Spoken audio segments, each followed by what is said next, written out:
big stars because we're gonna have cats on the video. Yeah, well, probably. Cats. I don't know. The door's open. We might have cats. Oh, yeah, we might have a cat attack. Yeah. You never know who might wander might- into the studio. We might be catatonic. Am I right? You are sort of right. Are we on the internet? Yeah, are we live? Probably. live? Yes. Hello, somewhere, Internet. Somewhere among all of that dumb shit, we are probably online. Superfights. Da-da-da-da-da-da. Yeah, you never know when we're gonna start the show. It could be in the middle of a dumb made-up song by a guy on the... Can't even get on the radio. Yeah. Yeah, I thought of that rhyme a little too late. Yeah. You did. Yeah. Your freestyle. we're live, leaves something guys. to be Yeah. desired. Oh, are we live? We are live. Living it up. Guys, I don't want to scare you or make you nervous, but we're live. What? Oh, shit. Thank- Time to stop being dumb. Thank God we're live. Uh-huh. Hi. Oh, hey. Hey, PJ. Hey, what's up, man? Hey, buddy. Hey, Oh, what's up? Didn't see you sitting over there. I'm not. Oh. I'm somewhere else.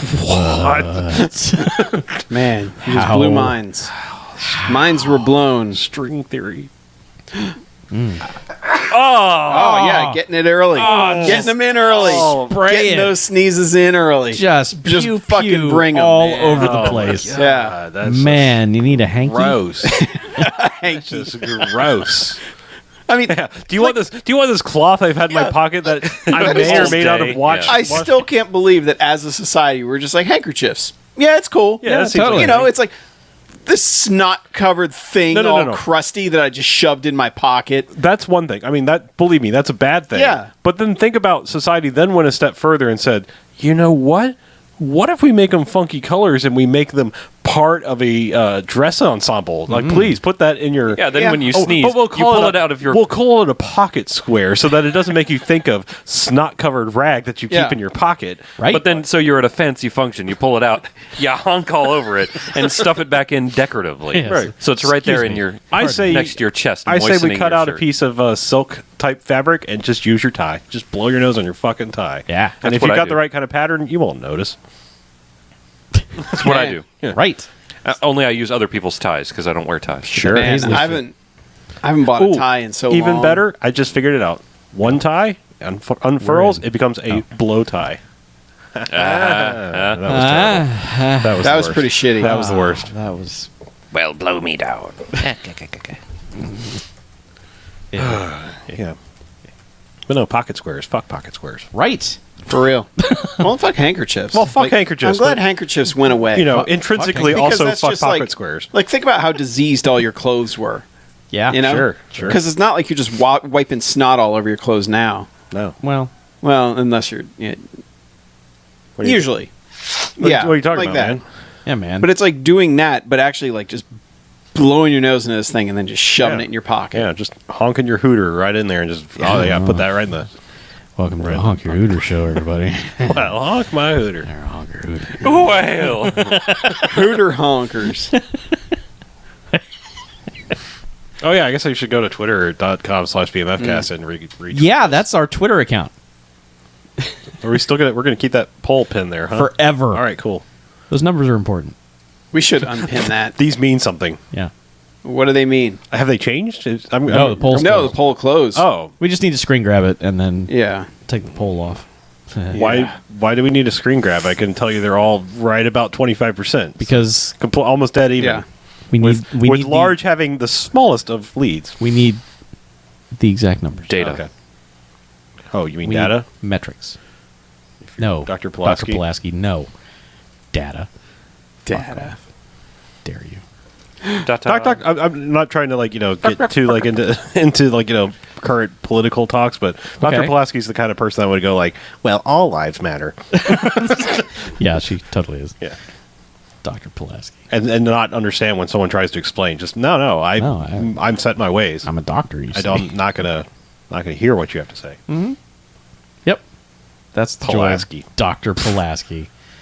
Jesus. Yeah, I don't know who you guys are talking about, but screw that person. No. Yeah, they suck. I could tell you, but you don't care. Yeah, I could explain. You know You'll what? just be more snotty about it once he tells you. You're 100% right. I could not possibly care. Yeah, because once he says who it is, you'll be like, Yeah. People like that thing. Therefore, I don't. I don't do that. Oh. I don't do that at all. I never do that.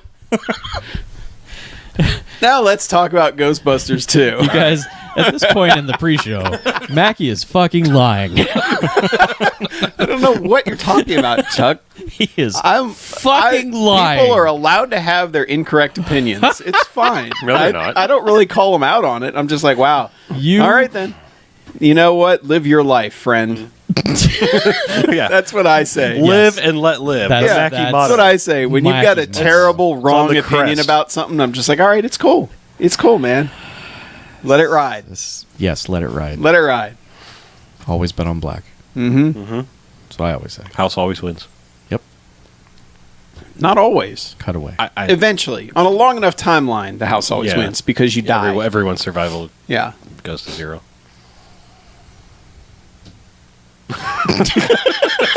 No. I don't know. We just Yeah. quoted like 18 things all at once. So. All right. That's great. PJ just snapped into place like, Yeah. well, enough of that. Yeah. Lucy. Let's start this That's broadcast. crazy. This is crazy talk now. This foolishness has gone on far too long. Man. Hot do declare. Super fights. Y'all tomfoolery has no place here anymore. Ah. Well, Man. Woo! super fight. Super fights. Fucking super fights. Dominoes. Yes. We're giddy from super fights. Man. This movie is both exhausting and energetic. That's good. That is a way to describe it, and it is accurate. Thanks. Sure. You're welcome, You're Chuck. welcome. You want to go ahead and That's, rate you it? know what, Chuck? That's one of your good opinions. Thank you. Appreciate it. Live and let live. We will allow that opinion. Okay. It's good. Sounds good. I'm not going to give you shit about it. All right. Even if you had a bad opinion, I wouldn't give you shit about it. Okay. Until you started talking about it. And Right. then I'd give you shit. When I voiced it, then you'd yeah. be like, Once you were like, wow. you know what? Yeah. That's fucking garbage. Yeah. You would I be, heard you like a thing. Let me tell you Yeah. something about that thing. It sucks. FYI. I'm Mackie. that thing you like is actually bad. Yep. That thing you thought was bad is actually good. Mm-hmm. Yep. You were just a walking think piece. Well, it's like the super fans of a band. Mm-hmm. It's always like, well, actually, the worst album is actually their best album. Yep. But actually, you can say most underrated, and then it always works. Well, that's true because Because if everyone it's hates poorly it rated, and it's then terrible, then you go, oh, it's underrated. Best Beatles songs are the ones no one's ever heard of. they're the ones that never got released. Until the second they're heard, and then they're the worst. Right. Sure. No, yeah. They're mainstream and they're garbage. Yeah, those guys were bad. They were bad. They ruined music. Huh. They did. That's true. Yeah, I mean, look at Frank Sinatra now. Yeah. He's dead. Yeah, look They what the fucking Beatles killed did. him. They took his career from him and they killed him. Yeah. You really Beatles. could say that anyone that became famous after Frank Sinatra could say, like, well, Yeah. look, Then they came along. they came along And now and he's he's dead. dead. Yeah. So, I mean, you know, really makes you think. it does. Yeah. If you really think about it, it really makes you think. Yeah, it really makes you think. Really. Stay woke. It really does. Stay woke, fam. R.I.P. and peace, Frank Sinatra. And I also, don't know why you saying fam. You're the only person on earth that says fam that bothers me. Like, my dad could call me up and go, yo, what up, fam? And I'd be like, sup, Yeah. Pops? How you That's doing? exactly why I do it. yo, Pops. I do it for you. I just have no idea. I'm like, No. why? God damn it. It's Yeah. because I have no family. Ah, that's right, because I murdered them all. Yeah. Right. Huh. Well, that's unfortunate for No. them, I Yeah, guess. we're Sorry. still friends. Sorry, fam. So do we have a timer this week? Do you want to? We talked about Double Team for an hour and 22 minutes All last right. week. Let me go get the timer. The runtime for Double Team is like 91 minutes. We were 9 minutes short of just giving a commentary track for Double Team. Whatever. People like it. People pay us to do it. Until our donations start falling off, I'm going to assume that everyone loves it.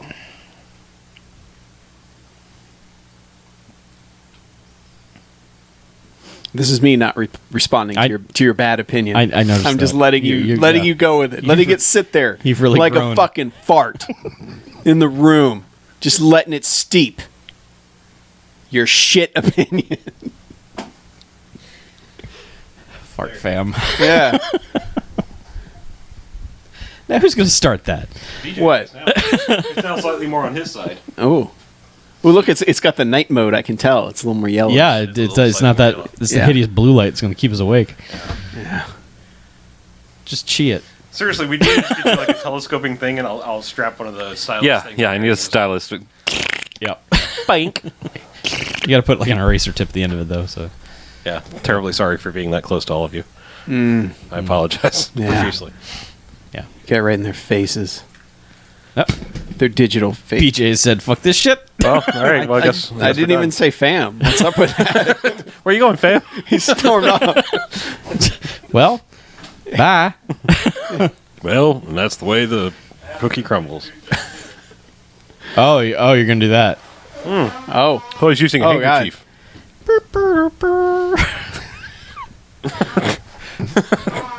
Man, he's fucking lighting the lamp in there.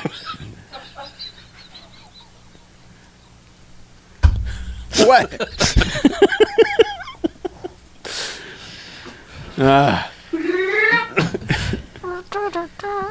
How you feeling, man? How's your Feeling pipes? good? Better. Oh, All DJ cleared boy, out. the pipes are calling. This is not the final episode. No, we're just Who getting said started. that? It's the final episode. That was episode 300 was the final episode. Yeah. The shit. Keep your shit straight. Yeah. Shit. Well, you know, some scholars say that 666 was not actually the number of the beast, but in fact it was 333, so... It was only half evil. Oh. Yeah. Diet Coke of evil. Just 1 calorie, not evil enough. Paramount almost made it our final live stream, That's true. claiming all our They content. sure did. Boy. Manually claiming it. Jerks. Love it. YouTube, my friends. It's so- fantastic. Let's see, youtube.com/myfriends, or just you search for my friends. You search for my friends. Okay, let's see, What? youtube.com. Doing a bit. Well, I just want to see what I get. My friends. Huh. Uh-huh. Is the bit working over there? I don't know. Is it going well? What'd you find, fam? Now it's lost its power. I know. Has it? Yeah. It's fine. Yeah, it's fine. It's Chuck fine. I'll break Chuck it. I'll fam. break it back out when he least expects it. Yeah. Then I'll beat you to death with a microphone. Nah. Should we You'll close try. the door? Or we're gonna Yeah, we're gonna fam. hope for It'll be random lit as cats. fuck. Random cats. Yeah, random cats. Random cats. Sure. The internet asked for it. There's potential for random cats. Yeah. So brace Yeah, yourselves. well, we are guys. on YouTube. There so might be a cat. It's just too fucking hot to close that There door. might be a That's cat. the truth of the matter. Yeah, we are. Cat-a-tat. We are warm. A meowth. Oh, motherfuckers. yeah. Meow. Mewtwo. Meowth. Apparently, Mew and Mewtwo are in the game, but nobody's found them yet. Yeah, they're on the space station. Meowth I is heard, her name. that's what I heard. You have to go to the International Space Station Man, to catch Mewtwo. We're on YouTube. Actually, I think you have to go to Farm Aid. Farm Aid is the only place you can catch Farm Aid? Mewtwo. Yeah. Mewtwo. Mewtwo. Yeah. Just fuck. Well, then you can make more Mewtwo's if you do that. Oh. Yeah. Okay. All right, let's make a podcast. yes, let us. I punch you in the dick. Hey, don't do that. Hey, bring it. Oh, all right, sir. Yeah. All right, podcast.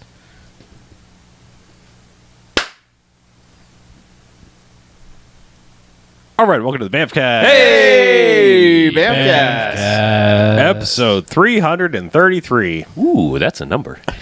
Wow. Very special number. That's 3 numbers that are all the same number, and my God. yeah. Yeah, that hasn't happened in quite a It's full while. of stars. So I'm Harlow, I'm Mackie. I'm BJ. I'm Chuck. and what we do each and every episode of the BMFcast is we go ahead and we watch ourselves a quote-unquote bad movie. Come in here and talk about it for the first half.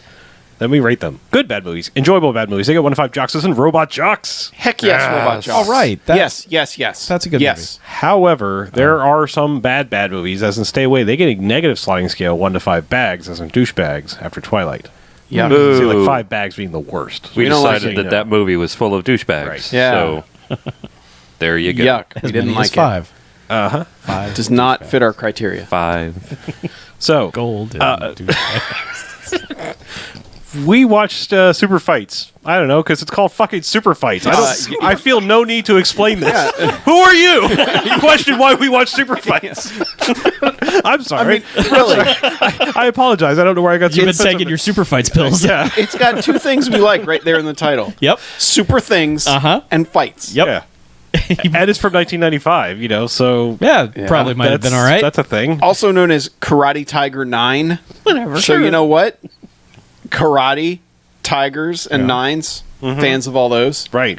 I'm pretty if you- lost, though, because we didn't see the first 8 Karate And Tigers. if you add up this episode's numbers... What? Son of a. Right. Oh, let's do yeah. Let's do a plot summary thing. 3 Uh-huh. triangle Yeah, follow Illuminati. follow the money. Yes. A plot summary, that's what we do. Uh-huh. Jack Cody has always wanted to enter the world of Superfights, a free fighting tournament. One night, he rescues a girl from a mugging, and he becomes a national hero. Then he is finally given the opportunity to become a super fighter. He soon discovers a ninja who tells him that the man behind the Superfights is involved with illegal acts. When this comes to Jack, he must fight now for his life. That sounds accurate. Again, He must fight now for his life. if you have to ask why we watched this movie, you don't know us very well. Listen to that. What? A ninja comes up to him and is like, "Hey, dude." Hey, listen, I've got some Yeah, news yeah. for He's you. like, I gotta tell you, like- I'm not sure these fights are as super as you think they might he's be. like, "Shit's illegal, fam." There's some illegal super fights happening. yeah. Yeah. Oh, man. What can we tell you? What can we tell you first? Where to begin? There's some people in this who have been in other movies we've seen. Sure. Hmm?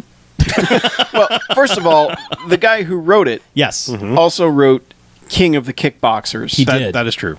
that's very important. which might have been a unanimous 5 Jocks movie. Yes, it was. I think it was. Yes, it was. Because that movie's fucking awesome. yes, it is. Also, the way you know you're in for something good is that the director was the director / martial arts choreographer. Yep. Or fight choreographer, whatever. The action choreographer for this movie is also the director, and you know how much we love that. Yes, that is basically a stuntman doing it. So Yes. yeah. And like a triple black belt, Brandon Gaines, who's good at fighting, not so good at acting, which is what we kind of want. Yes, that is true. He's kind of all right for what this role requires. Sure. We'll get to him.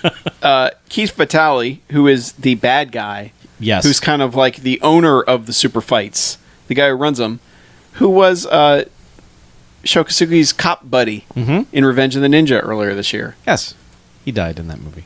Oh, spoilers. Well, we probably said that during that episode. Well, what if they haven't watched? What if someone was going? I don't know. Man, I'm sorry. I need to watch Revenge of the Ninja. Came out in I 84. am working backwards through the Yeah. BMFcast Well, catalog. It's happened. Whatever. well, that's weird. So It's don't do man, that. It's got to be a pain in the ass. Because we make a lot of in jokes, so just go back Yeah. to one. As painful as episode 1 is, go back from the start. from No, there. no, don't even bother. Yeah, okay, skip episode For 1. real. Chuck Jeffries is in this. Yes. You might know him as the guy who is almost Eddie Murphy Yes. from Honor and Glory. Yes. He is very Eddie Murphy-ish in this as he plays Dark Cloud, Dark Cloud. Super Fighter Dark Cloud. Mm-hmm. Oh, and also Rob Van Dam is in this. Yeah. Just, I don't know. He's way up in the credits. Because he's probably the only recognizable person from this. Yeah, but in 95? Well, now he is. Well, sure, but they didn't retrofit the credits on this thing. Yeah, I he's guess way you're up right there. True. Had whatever started? Yes. whatever- ECW? ECW, yeah. That Yes, started. there was some ECW around that time. Yeah. But it was early. Yeah. Right. So, Rob Van Dam, So, yeah. Mr. Monday Night. So that's kind of... We're setting the stage there. Yeah. There's a lot of people in this who know how to kick. Yeah. Some people know how to fight. Uh-huh. Yeah. Some super. Because, man, Super Fight starts mid-fight.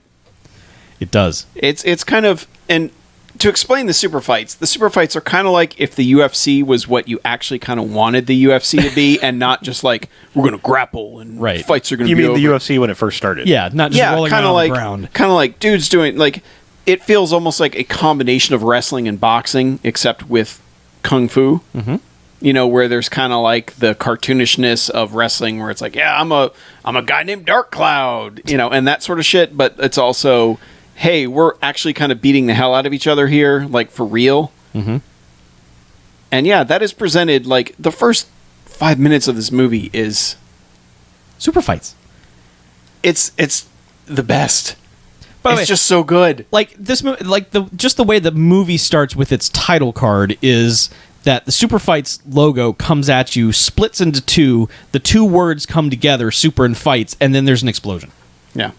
Fuck yes. And I said, man, this looks like the start of a wrestling pay-per-view. Mm-hmm. And they immediately go, welcome to the Super Fights pay-per-view. yeah, And it is just dudes, like, jumping off the turnbuckle, like, doing spin kicks off of that. Like, just long takes of dudes going nuts with wire fu and all sorts of crap. yes, just killing each other Yeah. in the name of Super Fights. Yeah.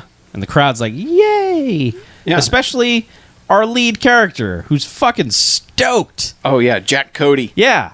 Well, he acts like a guy who's like really into super fights, but this is the first time he's gotten to go, despite it being in his town. It does and seem the thing like that it's seems fairly easy to get into because I mean, there's such a wide range of people in the audience that it's not like it's some exclusive event. No. But he just got his job as a box boy Sure, At a at the warehouse. at the toy company. that was a sporting goods company. Sporting goods. Yeah. Yes. Yes. Like I said, a toy company.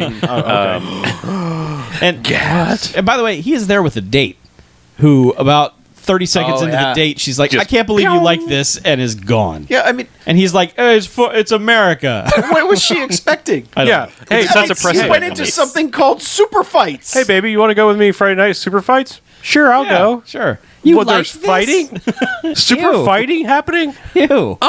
This sets a gross precedent for wet blanketness from Yeah. from supporting Well, at least she characters. just leaves. She doesn't wet blanket him. She's just Oh, like, no. I'm leaving. Yeah. That's that she is not the worst. And he could not give less of a shit that she left. He's Because like, he's like, hey, and he's like, hey, my favorite Budokai just came out. Budokai's here. Oh. That's a guy, by the way. Just establishing that. Just And in he's case. kind of got like kabuki makeup on. But No he Mercy kinda- Budokai. No No Mercy forget that. Budokai. But yeah. Budokai. And he immediately gets like jumped, like as he's going out to the ring, he gets jumped by the other fighter. The Enforcer, right? Yes. Yes. I believe so. Yes. And Jack from the crowd kicks this guy as he's like punching Budokai. Well, I And think so- he's running at him with a chair. Like Yeah. he's coming. He's about Yeah. to cheap shot him with a chair, and he does like there's I don't know railing coverings. You know, there's Yeah. like cloth covering the railings, and he just like kicks him through the railing like right before he hits Budokai with the chair. And the Enforcer's like, oh, if you Yeah. want it this way, and starts grabbing his leg, so Budokai has to pop him, and so like this. Imagine this: you've got these two guys beating the hell out of each other right next to the crowd, and there's a guy from the crowd just punching the one guy in the face at the Yeah. same time. Yes. To which eventually Budokai's like, "Hey, nice job, man! High five!" Thanks, bro. And Jack is just like, "Oh my god!" Yeah. And it seems like that's going to be his way into the super fights because he got involved. Nope. But that has nothing to do with anything. Nope. But and then it's just more crazy action of just dudes jumping around, beating each other down, kicking each other. We're introduced to Angel. She has a match. She's described Yeah. as the sexiest super fights fighter of all time. She beats up a lady and then I think fights a dude just for the hell of it. Yeah. Just Beats the whatever. hell out of him too. Yeah. So it's just we're introduced to all the fun guys. Yeah. The fam. Yeah, Budokai and Dark Cloud and Night Stalker. Yeah. All your favorites. Of which none of them get real names. No, They are called other than that Jack throughout. Cody. Like All American it's- Jack Cody gets his name. is Yeah, Jack but Cody. well, that's because that's who he was. Right. But the other ones are they're all kayfabe all the time. Dark Cloud. They have no real names. Dark Cloud does when he introduces himself later says you can call me Chuck. But does. no one ever does. No, not yeah. no Like, one ever which does. is the actor's real first Yeah, name. and it might have been just him, but like, hey man, my name's Chuck, so just call me Yeah. that. That's the only way I respond. I'm like Yeah. Tony Danza. Yes. But so there's lots of fights. All the super fights are happening. We're introduced to all the super fighters. Yeah. And then we're in a box warehouse. Yeah. And suddenly it's Jack training. Well, Jack Like a- explodes out of some boxes. Yeah. Yeah, and then you realize that he's fighting dummies, and it's like did you just jump through the boxes for the shit of it? Because nobody threw you. Like, he does a move like he's been thrown through some boxes. It does seem like he's been defenestrated Like, through boxes. He's just like a fucking hopped up squirrel, man. He is bouncing all over this room. But what he set up is pretty fantastic because he's got a whole crazy, like, haunted house, ghosts flying out of everywhere system with these training dummies and just other human-like shapes that are on pulleys and, like, come flying out from behind boxes. So he has to do spinning kicks in the air and dodge them, and it's... He's got things like little like sporting goods set up on top of boxes for him to kick off, and then another dummy will fall on him. And he set up a fantastic little training room in this warehouse of the sporting goods place. And then Kevin James comes in and just like, Jack, what, you crazy kid? What the hell are you in here doing your super fights? And he was the Jack of Queens.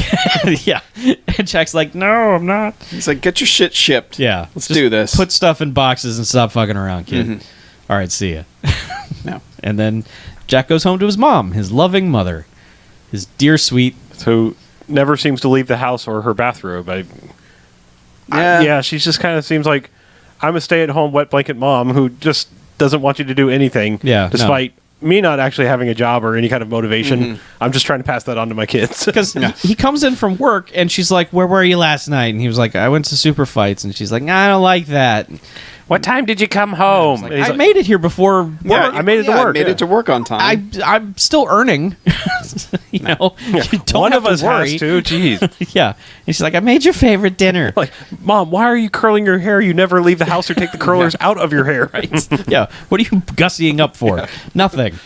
But he's just like, yeah, you know, I'm going to train to be in Superfights. And she's like, "No, you were the worst. You will not do that. And if your father was still alive, he would say no too. He doesn't want that for you." You know, and the kid's kind of like, "But I'm really good. I have moves. I can do things." And she's like, not hearing it. And he's like, "Fine, Mom, I'm leaving. I'm going out. Yeah. I'm getting in my sweet Jeep and leaving." Yeah, isn't he going to work? No, he's just going out. Okay. He's still dressed from work. He's still in his jumpsuit. So he just decides to go out in his work clothes. Yeah. I get the impression that he works late at night because this was like the morning, and I think he must have gone to Superfights. No, this was dinner. She was making dinner. Okay. She wondered where he was the night before. All right. I don't know. Yeah, so he's just like, "Oh, Mom, fine, I'm leaving. Yeah. Suck your dinner." It's just an excuse for him. Shit your dinner. Yeah. It's an excuse for him to go out, get in a sweet ass Jeep, drive around, and then witness this girl getting mugged at an ATM. Like she actually like bothers, looks around, like then puts in her code, gets out some money, and just like miraculously out of nowhere, three guys are like, "Hey, we'll take that money." Toughs are immediately there to take her money, and she's "Hi, like, my "Oh, name's no." Bob. I'll be your robber." Yeah. And so he drives up in his sweet Jeep like, "Hey, what's going on here?" And they're like, "Move along, buddy." And he's like, "Yes, sir." He's just kind of looking like, Yeah, she gives a look like, wow, that really? Yeah. You know, it's kind of like, did he just do that? Yeah. which we were kind of like, based on the fact that his mom just like talked him down for doing the most normal shit. We were like, "Okay, thanks, Mom. Thanks for that wonderful advice. Just let the muggers go." But Right. no, he was just going down the street and repositioning so that he could ram at them with his Jeep onto the sidewalk where this ATM is, barely missing her. She had to like dive into sort of like the little ATM alcove and stops like an inch before crushing this guy against the wall. Yeah. And he kind of falls on the hood like, "Oh, Yeah. thank God I didn't get crushed." But meanwhile, everyone gets crushed in this. He fucking wrecks all of them. Oh, yeah. I mean, he's hopping on top of the Jeep and dancing around the guy with the knife. I mean, there's a lot of really good stunt work in this. Like, a lot of really good moves from everybody involved, really. Yeah. This, again, one of those movies where everyone knows karate. All right. Yeah. But they also didn't hire any slouches either. No. Like, they clearly hired this guy because he's like a... He can hang. You know, He's- he's a black belt. Multiple levels of black belt, however that works. But, yeah. But he proceeds to just end up beating the crap out of these guys and then taking the girl, you know, getting the girl. He's like, "All right, let's go." And taking off in the Jeep. Yeah. And the next shot is them kind of just driving somewhere. You don't know where they're going. And it's like, where are you taking her? Yeah, it's never like, "Hey, I'll take you home." It's No. just like, "Let's get out of here now." He's just like, "Get in." Well, let's he go." pulls up to the side. And it's like Dr. Leon, what other guy?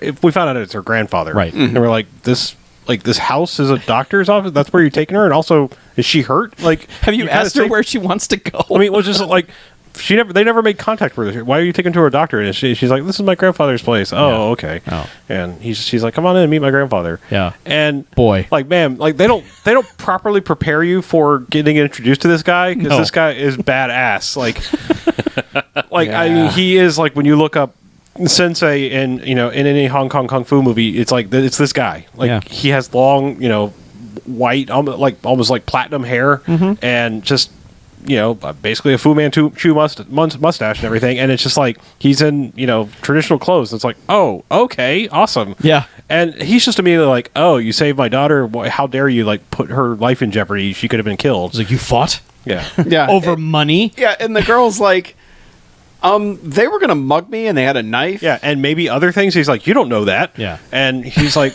all right, but he's like, sorry, I saved her, but he basically takes the stance of like, let me see your hands. You're not a fighter. Well, you haven't trained. He also says, "How do we know you didn't set this up just Yeah. to do this?" Just to get Yeah, my I granddaughter. think that was later, but like he was just like egging him on, like, oh, you're not a fighter. Why'd you do this? You put her life in danger. And also, look at your hands. You haven't trained, and yeah, how do we know you didn't set all this up? And he's like, here, I'll make you a deal. And he grabs his hands, he slams them on the table into the flour in whatever he's cooking, bread. and he's like, if you can even touch me, I'll give you the Touch me, Jack Cody. Touch me. I'll give you the appreciation that you deserve, but I don't think you can even touch me. Yeah. And he's wearing the all black outfit, so that's why the flower. It's Yep. like I'll know that you touch me. All you gotta do is touch me. So Please touch me. they provide like they go into like a fight here, Yes, they do. and it's good. Like, it's all really, really good. It's a lot of violent flipping and, and spinning and shit. I mean, it's the stunt coordinator director guy worked on a lot of Jackie Chan movies, and you get a sense of that. There's a lot of that kind of Yes. speed. And there's a lot of the guys on the ground and the dude's trying to stomp him Yes. type Yes. stuff. Yeah. And the guy's doing the crazy rolls. Yeah, there's so much Jackie Chan things here. Like, when people get hit, they stop and like rub their head for a second, Yes. and then Like, people are amazed sometimes at what they're doing. yeah, and, like they slot for just a second. It's like, holy crap! I just went through like a crazy sequence, and then like there's that like, all right, let's both stop for a minute because ow, Yes. like, moments.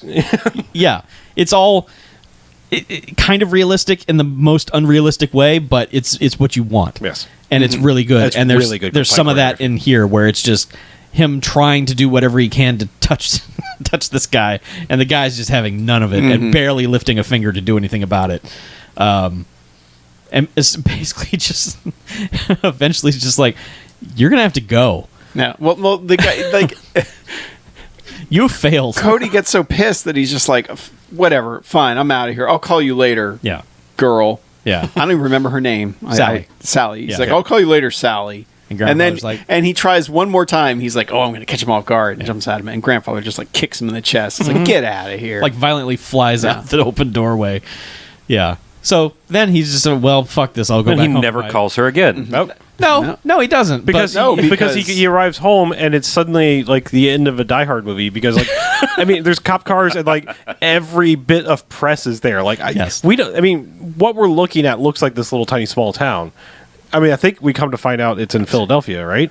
I mean, yes. Filmed in Harrisburg. It's supposed to be Philly. Well, they went. I think they went to the Rocky Steps at least and filmed Yeah. that one thing, because it looks like he's running up the Rocky Yeah. Steps. But it just seems like outskirts of Portland. right, I mean, I'm it's just saying, like, what is this it looks place? like there's nowhere town everywhere they've been driving around, and Yeah. suddenly there's like all the press from New York City is there. Yes. And like, just, hey, how's it feel to be a hero? And he's like, well, like, first off, he shows up, he's like, is my mom okay? What's wrong with my mom? Which is a valid thing to think when Yes. there's all as much shit as there is outside of his house. Absolutely. And they're just like, yeah, you're a hero. How's it feel? And he's like, I don't know. Let me go inside. Bye. And talks to his mom, and all of a sudden his mom is like, wow, you're a hero. Look, I taped it. Yeah. You look, you're on the news, and how, this is great. And for like 1 second, mom's like, wow, my son is great. Yeah, they had the ATM camera. That's how the media found out about this, which is weird. Like, where this footage just beamed immediately to the media outlets. But yeah, so they've all got the tape of him just kicking everyone's ass, and she is just stoked. The mom is just like, "You're a hero. You're the best son ever. This is exactly what your dad would have wanted.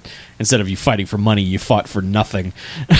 Yeah, you saved that girl. Yeah, good job. You're the best." Yeah. And he's like, "I sure am. Yeah, rock on. Yay me." Yeah, and then so he goes back outside and talks to the press, I guess. And while he's doing this, they cut to footage of our main bad guy who runs the Superfights. Robert Sawyer. Yes, Mr. Sawyer. Yes. Who's like, that guy's a hero. We need to get him on the team. Yeah, we could use that kind of character. Yeah. Get him. Which, Well, he calls the secretary. He's like, get this guy. I don't know, Jack Cody. Find him. Yeah. And No lawyers, no agents. Yeah, he's like, no lawyers, no agents. Like the next scene, it's like him walking in. It's just like, No, the next they find him? The next morning is him getting ready to go. and he get a call or something. no, the mom wet blanketing the shit Oh, out that's of right. him. Like, yeah. Well, it's understood that like what I'm saying is like it's already understood he contacted him and said, Yes, come see he me. got an offer. And like he's getting dressed, and mom's like, Yeah, no, what are you doing? Yeah. You can't go to Superfights. He's like, Yeah, you do help you me want put to my- be a wrestler Yeah. for the rest of your life? pro wrestler. Ew. And he's like, well, it makes more than boxes, being a box boy in the shipping yard of. and he's honest about it. He's like, no, not for the rest of my life. Maybe a couple years. Yeah. That's realistic. Make some money. He's like, this is my 15 minutes of fame. Let me capitalize on it. Right. And she's like, I don't like this. And he's like, whatever, Mom. Yeah. Whatever. Well, she does like Yeah. turn around and walk out the room. And he's like, all right, I'm going, Mom. Okay, Yeah. I'm going. Yeah, you're not fine. Bye. You're not my real dad, Mom. Wish me luck, Mom. Bye. But he leaves, walks into the office, or he's about to walk in. First, they send out Tits McGee, the secretary, to like, look, fawn all over him, like, oh, you're the hero, and Yeah. oh, you're dreamy, and all this, and you butter him up, and then what's his face, the evil guy is walking out. Yeah, and he comes out with Dark Sawyer. Cloud and the other guy. Yeah, he comes out with Budokai, Dark Cloud, and like one Night other Stalker. dude, Yeah. Night Stalker. And this is the point where Jack just like turns into an 11-year-old. Oh yeah. Because he's like, back to the kid in the crowd at the beginning. oh yeah, Well, because he's like, oh my god, A you're little bit. I mean, Budokai. he holds it together okay for this point because he's like, "Wow, what a great honor to meet you guys," and this is fun. But Yeah. it's like when he goes into the office and he kind of does a little tour. Like, the guy's got a pretty ostentatious office, and Yeah. he's got stuff up on the wall and everything, and he kind of like is like, "This is a really great place, and it's really great honor meeting those guys." And he sits down for like 10 seconds. The guy's like, well, I'm going to get right to the point. I'd like to bring you into Superfights. Would you like to be in Superfights? And that's when he has a spring under his seat because he's just like, my God, would I? Oh my God! He does like 2 laps in the Yeah, he office, starts like doing victory laps around the room. this is the greatest day Yeah, ever. like the director told him, you're supposed to be excited. Yeah. and he took it like more just- excited than anything ever. It's But- either 1,000% or 0 with this kid. He's Yeah. just like, fuck yes, it's the But, I greatest mean, day ever. He does like 2 laps. Seriously, like he runs around. He's kicking in the back of the Oh office. yeah, he's doing like jumping fist pumps. Oh, yeah. and He's like, I can do strong style. I can do the and kicking." rightfully so. Sawyer's like, we haven't made a deal yet, but I was just asking if you'd be interested. well, which yeah, obviously, and yes. is that when he like points to a picture of Rocco on the wall, Mike Rocco, and he's like, I've wanted to be at the Superfights ever since I met Mike Rocco when Yeah. I was a kid. But he had a flashback when Oh, he that's was right, kicking yeah. all the boxes when he finished Yeah. having his workout that he looked at like Karate Magazine and it's like, where's Rocco? Right. Well, and he also he had a flashback where he met Rocco and Right. he put him up on his shoulder and he gave him Gave him some- a it's golden foot. I thought it was a hand. I thought, is it yeah, a foot? it's, it's a little hand. Yeah, it's like a Yeah. bejeweled hand. Oh,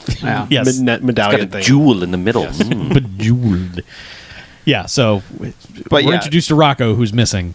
And he's like, oh, Rocco was my favorite. He used to wrestle. He's super fights. Oh, super fights. Yeah. And he goes, all right, well, I'll let you. Here's your contract, which is literally just he pulls out like the world's thickest dictionary and Yeah. throws it on the desk. It's like a ream, and it's more than a ream of paper. Oh, sure. It's about 4 inches tall. Yeah. Yeah. And At it least. has a comical cover on it that just says like contract on it. Yeah. He just opens it, turns it to page 1. It's like, this is all you need to look at. Just sign this. Yeah. Don't worry about the rest of this stuff. And he's like, okay. Yeah, okay. Sign. Yeah. And I think that's when they send in Angel. Angel comes Yeah, in. Angel comes in and is like immediately all over him. Angel being the lady fighter from earlier. Yes. And she comes in and is like all over him like, hey, Jack. Yeah. Hey, Jack. I'm gonna train you. Welcome to Super Fights, Jack. Yeah. This woman's worked out a lot. Right. She's strong. She is very strong. She's Swole. all right. She's not like China mannish, but she's a little mannish.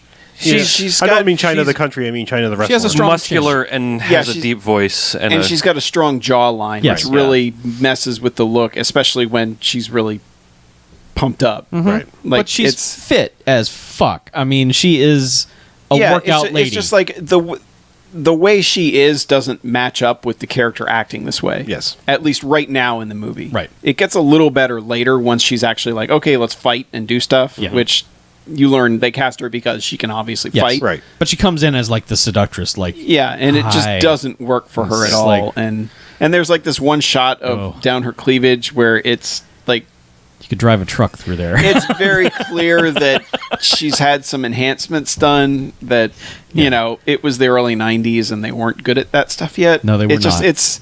It doesn't do her any favors. No. You know, but she's all Jack. Welcome to Superfights. Yeah, you won't believe what you'll see when you're in Superfights. Yeah.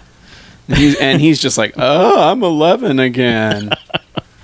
Yeah, he really is. Yeah. But, and is it right from there where suddenly she's like driving him to his new place? Basically, like he no longer has a sweet Jeep. Now he has a Geo Tracker. Mm-hmm. Yeah, he traded in his sweet Jeep for a goddamn Geo Tracker. Yeah, which, you stupid idiot. And then they're Well, I think we know he's a stupid idiot from like the way he jumped around the office. But still, I mean, so they gave him this piece of shit Geo Tracker, and they're putting him up in this condo, you know. Yeah. Mm-hmm. And it's just, he goes inside, and man, he is just there. The direction was basically be excited, and so he's excited about all the wrong things. The direction was pretty much. You remember Tom Hanks in Big, right? Like when he gets like the house with the trampoline and all that. Yeah. Act like that. Yeah, but he acts like that with like knickknacks and shit. Oh yeah. He's like, "Oh man, a vase, sweet," you know. Well, and he gets and like she sits down on the bed and he's like rolling around doing somersaults on the bed and jumping on and just like, "Oh my god, this is the best place! I can't believe I have my own house. My mom won't wet blanket me about anything in here. I got doors and I got walls and I got furniture and look, the furniture opens up. There's a TV and the furniture. Yeah. God damn. Like a 25-inch tube TV, and they're check this out, Mom. I've made 1997. That was amazing. Yeah, this shit's color, Mom. it. Right? Yeah. Suck it. It's got a VCR. Trinitron. Yeah. Bitches. it's almost flat. Almost. This is probably a Sanyo. Oh, you're probably right. Yeah. They're not going to spring for Sony. No. So. Yeah. No. But he is like Tom Hanks out over his place. Yeah, and then he's living the good life. like next day, it's basically like, all right, this movie's just like fuck all the we don't care about storylines. Just get to where there's more fighting because he's back at the gym the next day with Angel in the futurist. It's like if you don't have any set dressing money to make the high tech gym from Rocky IV, this is it. Because it's like it looks like it should have all that shit in it, but it's an empty room. Yeah. And so like there's just light. There's strategically placed lights, and the main feature of this room is like there's a little alcove with different colored things on the wall. We don't know what that is just yet, but the main feature when you first see it is there's a spotlight shining down on just this vape tube. Yep. I mean there's just this wall of smoke that's coming up from the floor. It's the world's worst bidet. Yeah. And so she's just like, well, first things first, we gotta see what your baselines are. Like we're gonna run you through all these tests. Yeah. Why don't you go over to that machine, I think she calls it, Yes. and punch into the smoke. Punch the light. Yeah, punch the and light. it's measuring how fast he can punch. Yeah. Right. Strength and speed. She's calling out like, okay, do this kind of kick and this kind of punch, uppercut, roundhouse, okay, hook kick, okay, and the computer. Yes, the computer is showing all the displays, and then he like, of course, because again he's still like he's 12 years old, he goes running over and is like, oh wow, how'd I do? Yeah. Am I fast? Am I strong? Am I ready for the fights? Yeah. Who am I fight? Can we make out now, man? Well, so then he goes into the weird like stick room. Yeah, the wall because the sticks. alcove thing, she's like, all right, this is like one of those things. I love this in movies. Like, we want you to do this. This is going to affect how we train. I'm not going to give you a fucking clue what it is. Nope. Go. Because he's just like, all right, go stand in there. And like, as the first one's coming out, she goes, this is going to test your reflexes. And what it is like these tubes come out, pneumatic tubes come shooting out with these not spikes, but these poles come flying out, and he's supposed to dodge them all. Yes. And Just poking when at he you. gets out, he eventually kind of just falls out because he gotten hit in the head like 6 times with these things. She goes like, the display's like 13 hits, 6 misses, and she's like, oh, 30 seconds. That's longer than most people last. And let's, Yeah. he might have lasted longer if you told him what was coming remotely. Yeah. But No, Maybe. it needed to be a surprise. She needed to test his reflex. I guess because Superfights is not fixed. You need to be quick on your feet. But yeah, then she's like, well, that's enough training for now. How about if I touch you? Yeah. And she touches him and does. well, she's like, she's let me testing check your pulse. his yeah, heart rate. it's like, oh, your It's- pulse is low. That's very good. I'm very impressed. And then she just grabs his junk, And she's like, this is a good indicator of blood flow. And he's just it's not quite that on the nose, but yeah, it's pretty close. But he's just like, yeah, and she's just like, yeah, that's right. He's like, no, not in my swimsuit area. Yeah. She's just like, this is how I test you, and he's like, oh God, please. And then she's like, we can do this anytime you want. And he like turns around, and is like, fine, let's make out. She's like, whoa, you hold on there, buddy. I'm at training. And then it's like, okay, I'll see you tomorrow. And it's like, wait, you trained for 12 minutes? That's the extent of this? And she's like, take your Superfights vitamins. Oh, yeah, here. Branded vitamins. Yeah, they're vitamins. He's like, oh, what's in them? She's like, Vitamins. they're vitamins. Take them. You take them.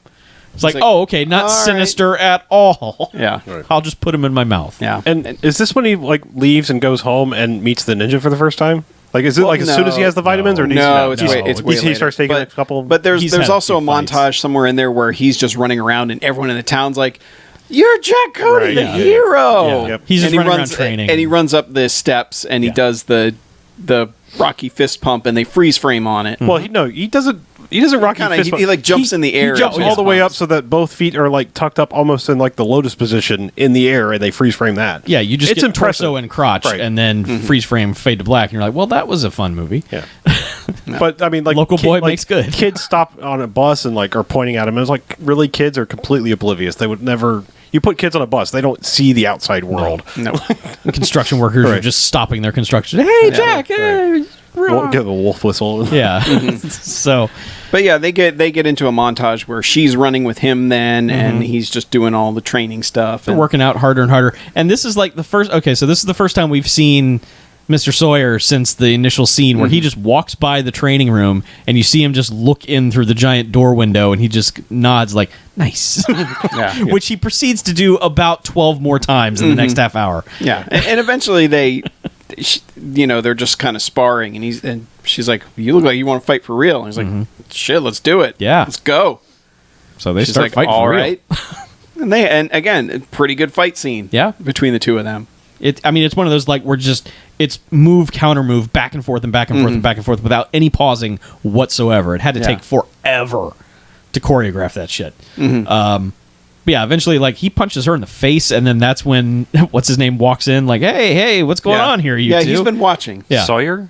Yeah, Sawyer. Mr. Sawyer. Well, I mean, to be fair, she invited it. She was like, "All right, you want to go for real? Oh, I know. Like, let's go." I know. I'm not saying like he did anything Well, wrong. I'm saying like he takes her down, and that's when Sawyer's like, "Oh, okay, maybe it's time, maybe it's ready." You know, he beat her, legitimately. So he's like, "All right, get ready. Yeah, Your first because- super fight's coming up." fight. Yeah, because he says that. All right, we'll get you in the super fights, and and she's like, "Hell yeah, Yeah. They're both pretty pumped about You it. made it. And I think that's when he goes running. Is that when he meets the ninja? Because like I want to say it was like before the first fight, wasn't it? No, the ninja comes after his first couple So, fights okay. because the All ninja right. is. Yeah. Sorry, I don't know why. I guess I'm just wanting to You're get to just the you're damn ninja. itching I know. for that ninja. We're gonna get to we the had ninja. forgotten, like we had read the plot synopsis at some point today, and I had forgotten about the ninja part. Yes. because he does his first few fights, and just It's just a montage of him winning his fights. well, the first guy is kind of beating the hell out of him. Yes, while she is shouting every move at him while he can't do any moves. She's just shouting, Yeah. uppercut, punch him, do this. And he's just like, I'm pinned. I can't, there's nothing. I am in a full Nelson right now. Yeah. And also Sally has come to watch the fight. She snuck out from her grandfather's place to watch the fight. Yeah, and his mom. And that's right. Yeah. She might not approve, but she realizes she needs to be there to support her son. Yeah. Even if it's going to be the Adrian going, "You're going to die out there." She But- gets the Cody Jack chant going, which is really strange why it's backwards like that. But whenever Either they way. chant Jack Cody, it always sounds like Cody Jack. Yeah. But he's in a headlock, and the other dude's just taunting him. He's like, "Why are you even here, dude? You Yeah, suck. you're the Show worst." me something. Do Yeah. something." And that's when they start cheering, and that's when he's like, "All right, fine." And Beats his ass. gets out of the submission hold and just destroyed. Like that guy never hits him again. No. Good point. Hula in the chat pointed out about his outfit. We do need to discuss his outfit because Yeah. he's standing in the dressing room and he's wearing America. Yep. He's got America tights. Yeah, like okay, so I'm saying we find out later he's wearing a gi, but like when you see him, it looks like he's wearing the jacket that you would take off before you start fighting, and it's like he gets into the ring. That's the weird thing about super fights. The one weird thing about super fights is that they all wear their costumes during the fights. Right. Well, I'm just saying, like it looks big. It's not kind of loose and form fitting like a gi would normally be. Yeah. Loose and form. I know what you mean. Like It's- loose enough so that you can move, but like I mean, this looks like a long jacket. It looks like a thing he should be taking a off robe. before he starts Right. fighting. And Yeah. if it's still on like during Ric the Flair fight, would wear it. yes, Yes. it just looks like he got thrown into the ring before he was ready to start super fighting. Yeah. So, yes, but America, Stars and Stripes, everything. He is wearing America. He's Mr. USA, Jack Cody, national hero. Yes. So, yeah, he eventually kicks this guy's ass, and Sally's super happy. His mom is super happy until she realizes she's super happy, and then she's like, "Oh dear, I have to go. I don't like this at all." And then she leaves. So, Yeah. and that's when Angel kisses him in the ring, and Yeah. Sally's like, "Oh, damn it." Yep. Which I don't know why she cares. Dude never called her again. So, yeah. Yeah, but he also saved her. So I don't know, Wookiee life debt or something. I don't know how these things She work. feels something for Sure. him, but is dismayed that he never came back after her grandfather kicked his ass.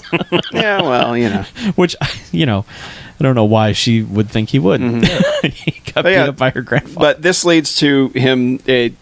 He wins a couple more fights, and then eventually he's like in a hotel room or in the condo or wherever with and He's like, Angel's there and he's brushing his teeth and he's like, "Man, that one was really easy." yeah. Are they She's- letting she's me like, win, or am I just yeah. really good? Yeah, are they taking it easy because I'm the new guy, or am I Yeah. really that good? And she's like, "Oh, you're that good, baby." Because he's like, I don't want anything handed to me, and walks out into the hallway, and she's like, how about I hand this to you? I want you to hand it. She says, I think she says, I want you to hand it to me. I think Suck so. it to me, suck it to me, suck it to me. She's just I don't basically know. like sex now, and he's like, go, I don't know.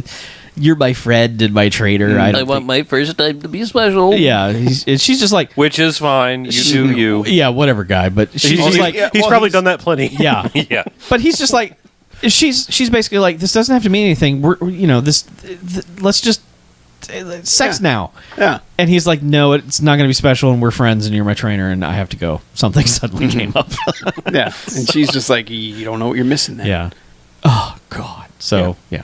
Yeah, it's weird. It's like movie script went, oh yeah, he's supposed to end up with Sally, so we got to get him out of this. Right. Yeah. There needs to be a logical reason for him not to want her. How about love? Yeah. Okay. That's trainer thing. I don't know. Friendship.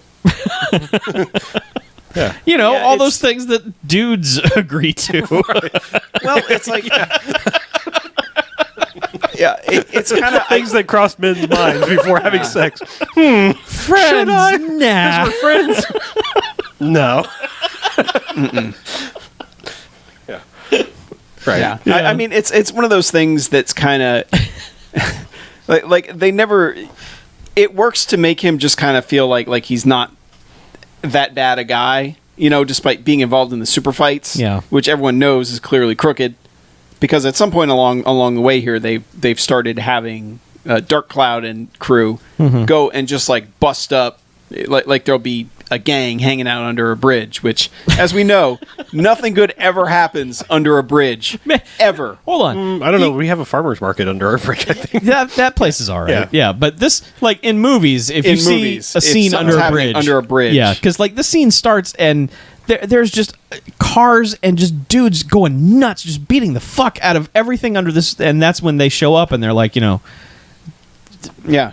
fight, we're here to fight you. Well, they're like, we know what you're doing. Yeah. You're dealing down here. You Yeah. probably are pimping out these girls. You You want business. 30%. Give us your business. And the guy's like, fuck you. 30%. To be fair, like the scene to which we're introduced before the super fight toughs show up is just a bunch of dudes under a bridge just beating the fuck out of cars that are under the Yes, bridge. everything. It's It's like- weird. There's a lot of yelling and a lot of hitting of things. and it's not that action is not the focus of the shot. So you're like, what's going on over there? Because you're just watching a dude come out and take a leak. Yeah. And you're like, wait, what are they doing? Who are they? Why are they so angry? Why are they beating that car? Yeah, but that's when, Dark Cloud and his buddy are just Yep. like, we're here to take your business. Give us your business. Yeah, 30%. Yeah. And then the guy's like, fuck you. And they're like, well, now it's 40%. Yeah. It's like 40%. Yeah. This is when he becomes the most Eddie Murphy-ish at this point. Where Oh, yeah. and then kicks him so hard that guy just flies through the air back onto the hood of a car. And that's when the guy who's sitting on the hood of the car is like, oh, hell no. It's on. Yeah. And, Donnybrook, everyone's fighting. And, man, ladies get kicked in the tits, and Yeah. everyone's just get thrown. I mean, it's People get wrecked. Yes. in this scene. everyone gets wrecked. and Dark Cloud and crew are like, see, Yeah, 50%. We'll be back next week. You better have it. better have my money. Yeah. Yeah. So so this is when Jack is just running down the street exercising. Yep. And it's kind of foggy out, and in the trees you just see a ninja running. Also, and you're like, wait, what? And so Jack, to his credit, also has ninja sense because he just comes to a stop and he's like, "Who are you? Mm-hmm. What do you want?" And he's just turning around, looking around. There's nobody there, and he's done like with his back to the camera, and then he just turns back around, and then just giant ninja standing there. Yep. And Ninja proceeds to kick his ass. Yep. Just ninjas the fuck out of him. Well, except for the whole murder part, which is what they're normally known for. Yes, except for that. Yeah. He's a teach you a lesson ninja. Right. The more you know ninja. Yes. The more you ninja. Because he beats the fuck out of him and is like, your job is bullshit, right? Yeah. You know that they're letting you win, right? And also they're involved with crime, drugs, prostitution, murder, terrorism, presidential elections, everything. Just all the things, just every evil thing in the world they're involved with. You know that, right? And he's like, but And he's like, no, you're lying. I'm winning these fights. Super I'm fights are good. real. Yeah, he's like, I'm winning. He's like, we both know that you don't believe that. And he's like, I'm just thinking of all the other things that are involved in that. Sorry, my head's a blur right now. Like subprime mortgages and Yes. Yes, exactly. insurance fraud, artificial flavoring, everything. they made new Coke. Yeah. God, he just runs down this list. Yeah. And he's his and he mind goes- is immediately blown. It would And he be goes, and stop taking the pills. Yeah. And he's like, how do I stop taking the pills? Yes. And the guy goes, just say no. Yeah, as he's running away. Yes, as he's ninjaing away out of the scene. Just say no. Yep. So, Ninja Reagan. And this like shakes old Cody yes, Cody is shaken. because he's like, it's all a lie. And this Like he so much that he's a super fighter. Yeah. And yet some guy walking down the street bumps into him and he's like, oh, sorry, man. Yeah. He's just like meek. yes. And that's when he runs into Grandfather again, who's just hanging out on the docks. Who's practicing Tai Tai Chi-ing. Chi. Yeah. Well, Sally had seen him drive by in his geo tracker at one point in time, I think. And was very sad that he did Yes. not stop and wave or whatever. But Right. Yep. yeah, and Grandfather's basically like, so, never came back to see my granddaughter, did you? And he's like, well, you kind of kicked my ass. And he's like, you give up too easily, you idiot. Yep. And so there's a lot of just like, let's meet me here at 6:30 a.m. We're going to train. Here's my card. Grandfather just has a business card. Busts out a training business card. Well, he has a doctor, too. Yeah, but this is not his Yeah. doctoring. This is a warehouse where he beats people. All right, fine. Doctor of It's a Pain. warehouse where he sits by himself until he convinces someone his shows up. granddaughter to show up, Yeah. and then browbeats Jack into showing up. Yeah. So he's like, hey, show up to this thing. We will train. And They cuts to that morning, and like Grandfather and Sally show up, and I'm like, looking around. He's like, I knew I'd be disappointed, and he is set up this.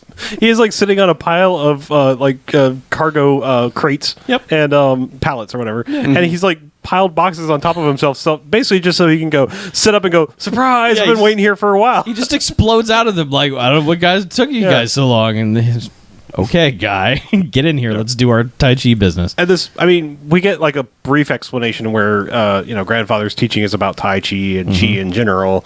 And then it kind of becomes a montage, occasionally interrupted with, him asking some questions or being, I think it's it's almost like a montage between his Tai Chi training and going back and showing some more super fights where he's probably losing because it's fixed. Yeah, and he's stopped taking the pills, but he still has them. And at one point, the Grandfather finds them. And he's like, "What are these?" And he's like, "I don't really know, but I'm not going to take them anymore." He's like, "Okay, let me get these tested and find out what's in them." And then later in the montagey bits, he's like, "My pharmacist said these are steroids, human growth hormones, and mind control drugs." It's like, wait, what? And pharmacist? something about mind control. Not even mind control drugs, just something about mind control. Right, There's something about mind control. Something I mean, mind control. What kind of pharmacist are you going to who has knowledge of mind control drugs? Fucking CIA burnouts and shit. But yeah, he's like, okay, well, yeah, I'm not going to take those anymore. That's good news. Thanks. Thanks for that, Doc. And at this point, he's also taken to start. He just calls him grandfather now. Yeah, too, oh, he's grandfather. which is weird if he ends up hooking up with Sally in the end. I mean, I guess a little bit. I guess eventually he would be his grandfather-in-law, But Yeah, just saying, it's a weird leap to suddenly start calling this guy. Well, it's because they didn't bother to give the man a name. That's true. So there's nothing else to call him. That is very true. And at one point, like during this training, there's some virtual reality stuff that shows up. Sort of goggles. I think it's sensory deprivation. Well, no, it's these flashing goggles. I know that I'm pretty sure that they actually made some like this for like relaxation, and it just shines light in your eyes. It's something waves. It's like alpha, beta, Charlie, delta. Theta. Yeah, Yes, yes, exactly. it's theta One of waves. those. Yeah, But- check your body thetans. But this is just so you put these on. You can't see me check your coming, body but things, I'm going to beat you with this stick. Oh, you dodged the stick. Good job. Give him the stick. Don't give him the stick. But and somewhere along the way during all this montage stuff, he is teaching him about chi, and he demonstrates by setting down a Coke can, which we're like, oh, Coke is going to save everyone's life again somehow this week. Yeah. But basically, grandfather goes and charges. Basically, does like a I don't know, little sonic boom out of the hands kind of thing because it just force pushes the can away and onto the ground and. Jack is just like, holy fuck, how did you do that? Do it again. Mm-hmm. He's like, it's not a magic trick. Yeah, it's like, calm down, you fucking idiot. Yeah, he gets back to 11 years old. Yeah. Just Well, to be fair, I'm pretty sure if someone just fucking Jedi mind tricked a Coke can off this table, I might have that same reaction. Yeah, good point. And he's like, I'm going to do it. He's just like holding his hand in front of it going, and it's just like nothing's happening. You're just like, you idiot. Yep. At some point, Angel is revealed to be sleeping with what's his face, Right. Sawyer. Yeah, in the Sawyer. worst way possible because It's like a quickie on the couch. Well, it's like we're coming in at we're coming in at the end of this, and like everything he's saying is just like he's like throwing clothes at her and just like get the fuck and like grabbing her by the hair. He's and basically saying, okay, I think we're ready for Jack to lose some fights. yeah, it's like you've got him hooked, right? Like Yeah. he's on the program. Yeah, and she's like, yeah, he even thinks he's winning these legit. Yeah. And he's like, oh, that's perfect. Just Yeah. let him keep thinking that. And then he proposes like, yeah, we're gonna mix things up, and she kind of makes a face like, and he's immediately like, are you falling for him? Get the fuck out of here! Just Yeah. take your shit and get out. Yeah. Well, keep in mind, he's on roids. Yes. Along with the rest of them. Yes, he is, and he's pure evil. Yeah. So, because Also a there's crime one lord. point where Dark Cloud takes the roid, like they actually have chicks with Yeah, they have in servers. bikinis walking around with a tray of just fucking a pill cocktail. They do walking have, like, around, and the guys are just doing shooters of them while doing bench presses Yes. and stuff. And Dark Cloud takes one. And he's like, "Whoa, workouts! Fuck yeah!" And he's just pumped. Yeah, and there's one guy who's in there for at least 2 different montages on the same machine, just like, yeah, woo. Yeah, I mean they are. I mean, they're all way into it. Oh yeah, they're all getting swole. yeah. They are swole. Yes, They're having a swole old time. Yeah, and, yes, they are. and there is a point where Jack's working out. And she's like, you're not getting any better. You've kind of plateaued. And he's like, I don't know what's going on because he keeps hiding the pills in his shoe and stuff. Oh yeah, when the His shoes just got to be filled with pills. Yeah. when the lady comes around with the drugs, he's just like, "Oh, thanks, gulp," and then he's like, Yeah. tucks it in his Dark shoe. Cloud's like, breakfast of champions, am I right? "Oh, this is working out." We call her Hello Nurse Ratchet. Okay. Yes. But yeah, there's several scenes of just ladies walking around this gym just handing out drugs, and everyone's just like, yeah. Yeah. But they're like, well, But anyway, back to Sawyer. He's like, yeah, we got to get him back in. Yeah. And get the fuck out of here. I got business to take care of. Yeah. And so they approach him at one point. Mm-hmm. They approach Jack, and they're just like, okay, Jack, you're going to lose this match. See you later. And he's like, ha, ha, ha, ha. And then, no, serious, you're going to lose. He's like, wait, what? This isn't real? You Well, lose now, Sawyer, we'll set you up for a title fight later. The Yeah. best part is just the way Sawyer presents it. Is he comes in like right before the fight, and he's just like, hey, man, you ready for the fight? You're doing good, right? And he's like, yeah, man, Yeah. I'm ready. I'm ready to take it on. He's like, okay, you're losing this fight. Yeah. And he's like, oh, what? Yeah. It's like, what do you mean? He's like, did I stutter? You're going to lose. See you later. Yeah. And it's funny because, like, when shit goes down later and he asks him, like, did you think I was joking when I said you lose? I was like, yeah, he probably did because you said it in the most 'cause you joking way didn't- possible. Yeah, you didn't explain any of this. Never once have you explained that there's a script. Not one time. Yeah. which is really strange Yeah. for an organization like this. But So, and while he's fighting Dark Cloud's like, all right, time to lose. after And he's this like, headlock, I'm going to fucking take you out. And he's like, nah. you know what? Nah. Yeah. I'm going to beat your ass instead. Mm-hmm. And, man, just everyone's pissed. Yeah. Like, the crowd Well, was I mean, pissed the during the crowd- match because, Because he was getting his ass kicked. right. And so they start the Cody Jack chant Mm-hmm. again, and that pumps him up, and he comes back and wins. Yeah, I mean, but the both- the rationale for him losing was the dumb Russell Madness bullshit of, like, you lose now, then the rematch will be much more popular. It's like, just... What are you doing? Why does anyone do this? Mm-hmm. If he's popular, just let him keep winning until he loses naturally. Because they make money off of it. I know, they but bet it's- on the fights. No, they fix the fights. They bet on the fights. They These they fights sell aren't fixed. pay-per-views. Everybody loved Mr. Perfect until Mr. Perfect lost, and then nobody gave a shit about Mr. Perfect anymore. That's a good point. Poor Mr. Perfect. Yeah. See, so you can screw it up. I guess it just really seems dumb. Instead of like rallying behind the guys, like build them up a little bit, then you lose on purpose. Yeah. But so especially in a universe that has not established that any of this is scripted. Like that's what's really strange. yeah. So because Dark Cloud even says that to him in the match, he's like, okay, that's not in the script. It's like, wait. His response should have been, what script? No one has shown me anything.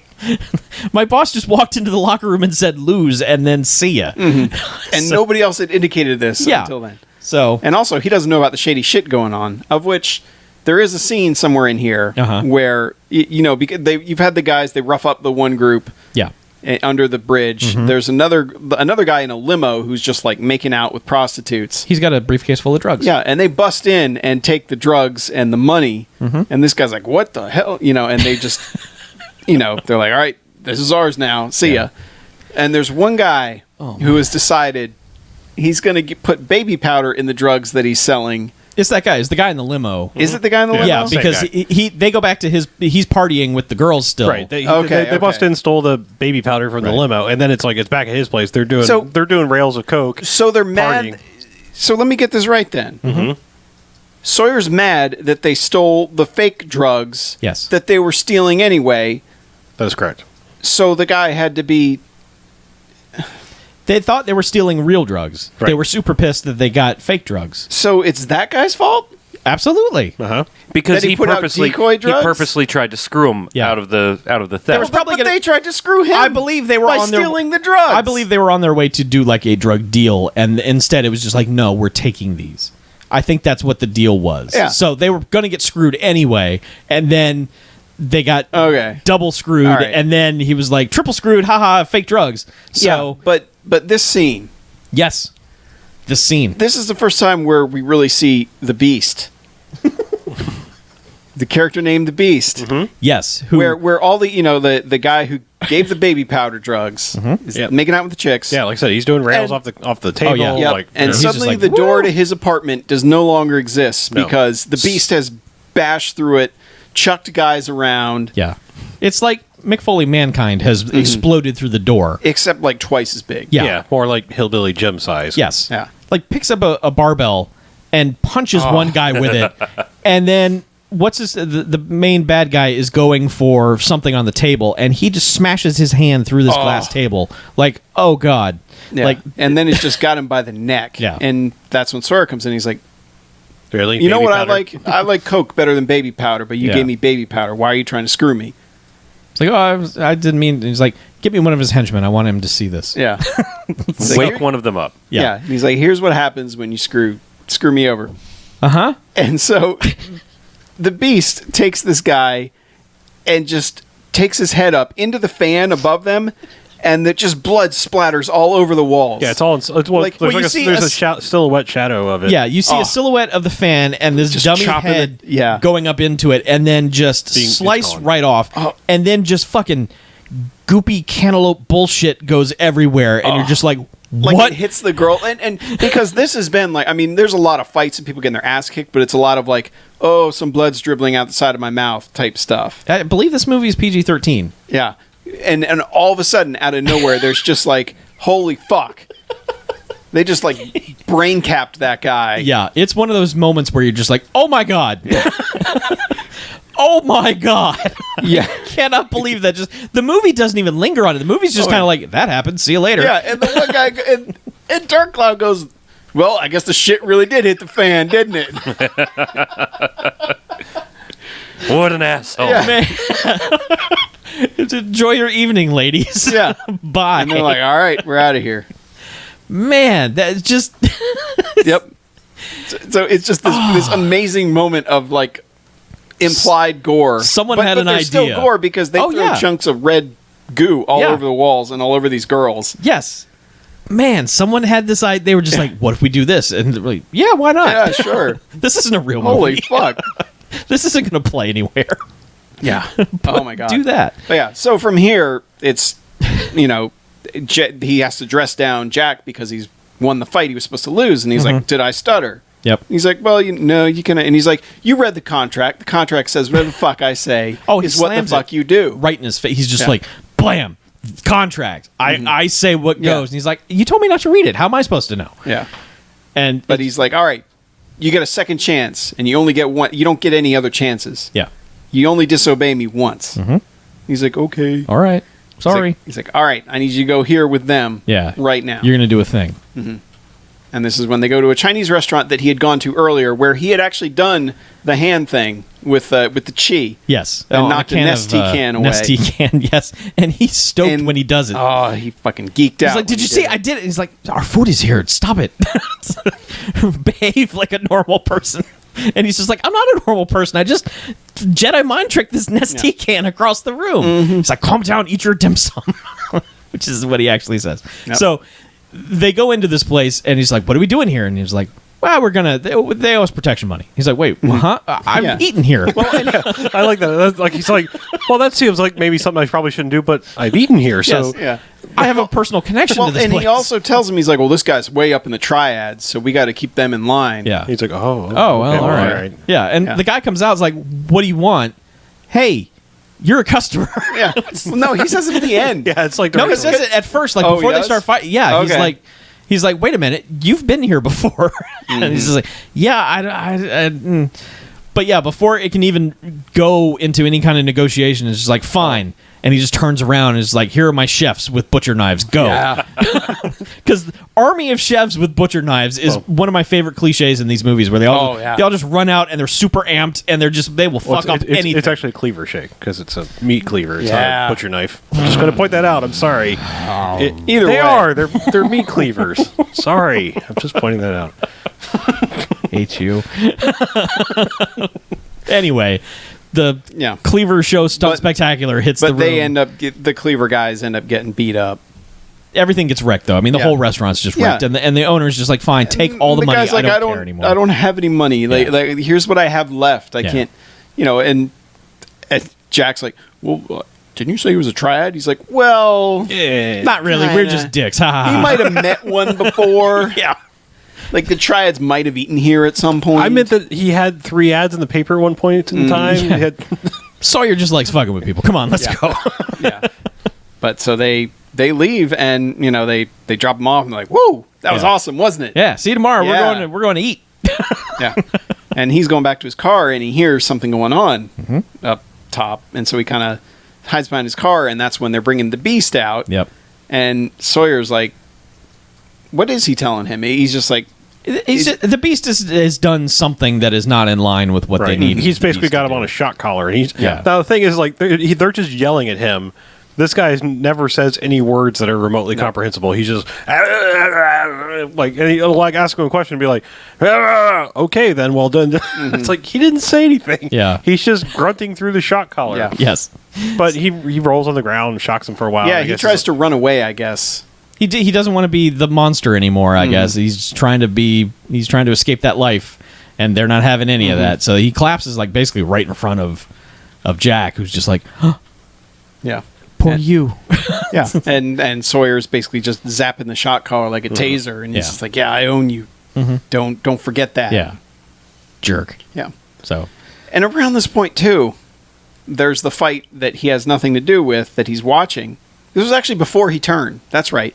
Is they're watching the fight that Rob Van Dam's in, oh right, yes. where he and this like butterbean looking guy are just beating the shit out of each other. And this is like this. I guess it's just to show like the roids have driven everyone too far. Yeah. Because this Butterbean guy, like breaks Van Damme's arm. Yeah. Oh yeah. And is not Jean-Claude Van Damme, Rob Van Dam. Yes, Rob Van Dam. He starts attempting to murder this guy.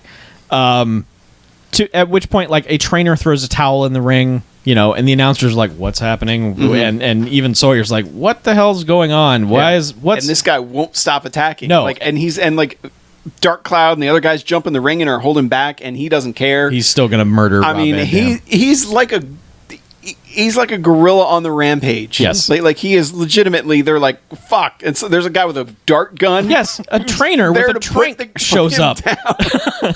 and they have to put him down. They have to put him down like a runaway animal. The guy that starts with the trank gun gets, because they're all like also just trying to jump into the ring and restrain him so that he doesn't murder Right. Rob Van Dam. Yes. But like the guy with the gun somehow gets involved and gets it knocked out of his hands. Well, so because he gets the ref chucked at him. oh, that's right. That's right. Yes. And so Angel This ends dude up. picks up the ref and chucks him at the guy with the dart gun. The only thing the ref does throughout the seen matches entire like this. movie. But Angel ends up having to grab the gun and darts him in the back of the neck, and he's still like it becomes the camera shot of like his the eyes are closing slowly. Yeah. But he's still just like Yeah. and then like. I love how they try to play it off and how much the crowd is not buying it. It's like, well, that was a great super fight. Superfights. Everyone's just like, oh my god! You just tranquilized a man, a human man. And he kept going for like 30 seconds. They're all like, we just saw a crime. There's something wrong here. Has wrestling ever had a storyline where like a guy went just completely ballistic nuts and had to be dart gunned Not dart gunned, to although end the match? they really should figure out a way to do that. Oh, that yeah. would, They've put guys in straitjackets and cops have come out and they Yeah, put them but in aren't a they sleeper kind of Oh, yeah, the hold cops that came out and stuff arrested now? Randy Savage a few times. Yes. Yeah, but I mean, aren't they? They're kind of past like that kind of cartoonishness now, though, aren't they? These days, Late 90s, they were doing fake tasers. yeah. That was- like I could have seen something like this happening Yeah. around then, where Yeah. it's like, oh my god, he's got the bloodlust. But and I have he's- never seen a trank gun, and that would be the best. The problem Like, is like they'd have to plan it because I know for a fact they wouldn't want to shoot it anywhere they could possibly miss and like Yeah. have it go in the audience. That probably had to be what it it would was. have to be some super stunt, like Right. really. I mean, just, like guy just goes and like puts their dart there himself. yes, exactly. Like there's nothing in the dart gun. Right. It's just guy stabs Yeah. himself with it. But it would have just Randy Orton has gone just like super douche or something, just like douching out big time, and they just like you got to put him down. So So Randy Orton has to be put down. Wait, wouldn't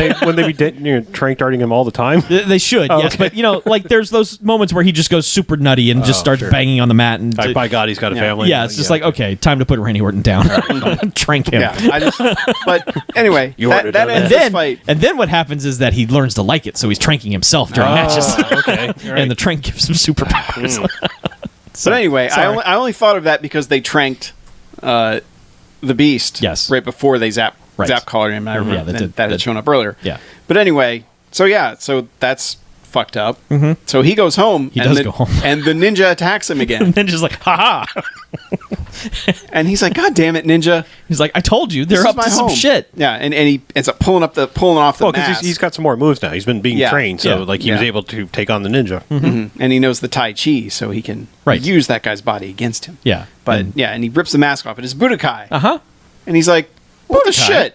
Hey, Oh. Buddha high. Why are you dressing up like a ninja and fighting me?" You're not a real ninja. And he's like, "Listen, they're doing bad things." He's like, "Yeah, I know. I was there." Yeah, like we literally just went and did one. He's Yeah. like, no, much worse thing. And he's like, "I need your help to take him down." And he's like, We need- "Whoa." he's like, I need whoa." evidence. I'm working up getting evidence. That's the key Yeah. thing. And he's kind of like, all right, bye. And also, hey, you know that guy Beast? That's really, Mike Rocco. yeah. You know, And he's like, "What?" I met him when he was a kid. He gave me this. Yeah. He gave me this foot with a jewel in it. Yeah. And he explains He gave him a hand, Chuck. It's he- easy to remember. he explains that the mind control drugs, like he was the first one. He's been taking them too long. His Yeah. brain's mush now. Yeah.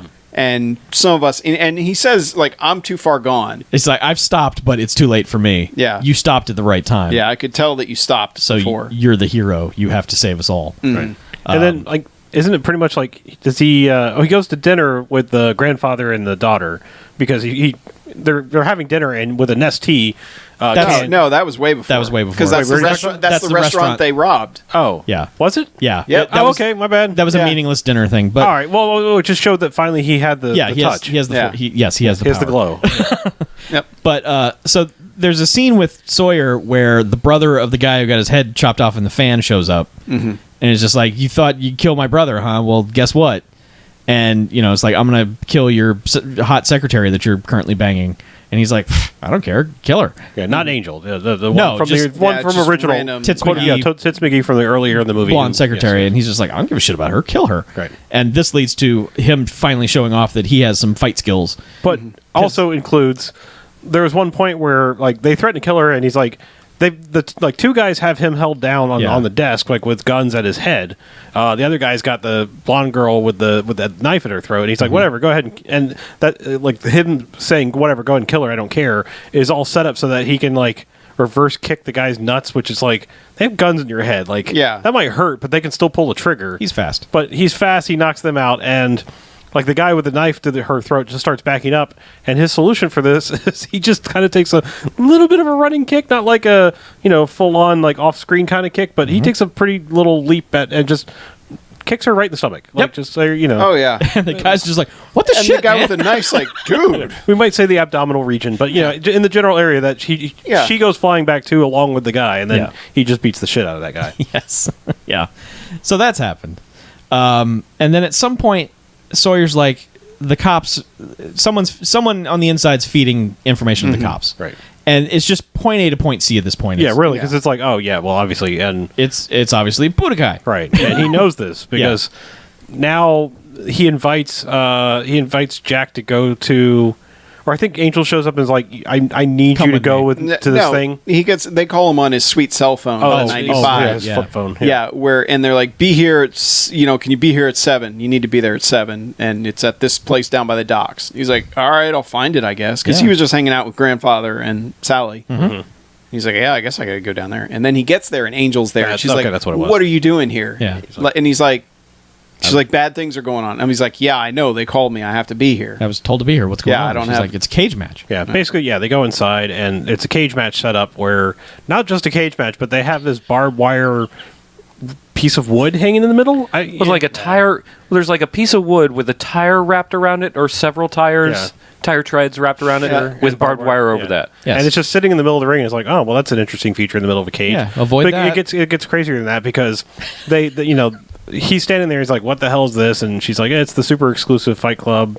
This is probably going to be a death match. And he's like, what? Yeah, this is for the rich assholes who, want to see blood. Right. And so, like, of course, they call out the Beast first, and he comes out and is like, oh, wow, I haven't seen him fight. Because I'm thinking that they don't call the Beast in for anything but the nefarious stuff. He doesn't actually fight Yeah, in the he's ring. just a monster Because people might murderer. go, hey, is that... Yeah, 'cause they'd have to keep Well, no, because people would be like, dark. Chuck would be like, oh, I know, that's Rocco. Yeah. I obviously recognize him because, I know everything about wrestling. Yes.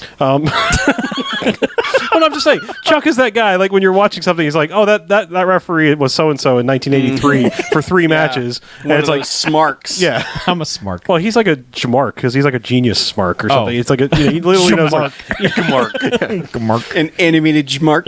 yeah. But I'm saying like, so they bring him in for Mensa. this thing, and then he's like, "Oh, okay, I haven't seen that guy." And then they call in, of course, they call in Budokai. He's like, "What? Yeah. No!" And they're just kind of pushing him towards the ring, and he's just like, "Oh man, Yeah. why are they going to kill Budokai him? knows. How'd they find out Budokai was my ninja?"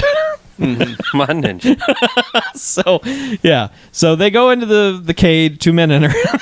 They go in, and that's when like they get super hardcore about this barbed wire club that's in the middle of the ring because there's a pulley system attached to it. Yeah, and they're just And swinging it back. Guys and just forth. like, fuck yeah, Yeah. I'm gonna just pull on this thing. Yeah, it's Dark Cloud, like his friend, are actually operating this thing. And they're just and it's making a great noise too. I mean, like every pass it makes is just so Yeah. It should have been on fire also. And the but- guys are fighting back and forth around it. Yep. yeah, you know, and and occasionally kind of getting tagged by it. Like, Yeah, and this is not CG stuff. no, no, So no, there's I mean, granted, the thing probably doesn't weigh much, but they're And able to Also, I mean, the trick with barbed wire is you either clip off the barbs or, Yeah. it just looks like barbed wire. Yeah. But Yeah, anyway. but I'm just saying, like, It this still thing- would hurt. They're good at dodging this Yes. thing as they go yes, around it's it. well choreographed. I Yeah. mean, they are not getting hit by it and going, like, ooh, ow. But like Budokai, like He's getting the his ass kicked. The beast bites part of his shoulder out. Yeah, just and- rips it right out. And that's right. That's basically now Jack is like, he's had enough. He's like, I'm going to go rescue him. What I want you to do is, if you're with me, when I get in the ring, shut off the lights. yeah, when I jump in the Yeah. cage, turn and, the lights and he's out. saying this to Angel, who's Right. just kind of like, she's still like on the fence. She's like, Or the cage. Yeah. yeah. So he does jump in the cage, and she does turn the lights out. To which all the rich people just immediately run out screaming, just like, "Oh dear God, the power's out!" Right. Run. Well, there's going to be looting. Those rich white people don't like when things get dark. No, I know, but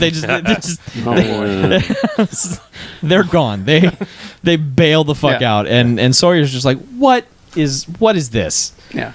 So What is wrong with you people? yeah, so he gets Yeah, and Jack's able to get Budokai out and get him to grandfather's house to be Well- acupunctured and... but okay, he does this because Beast is still going to murder him, Oh, that's right. and that's when he whips out the medallion. Like, remember? I was a kid. You gave me this, and this actually fucking works. oh, yeah. Wait, so didn't someone get kicked through the cage? Yes. Someone Yes. went through like a paneling of the cage and it gave way.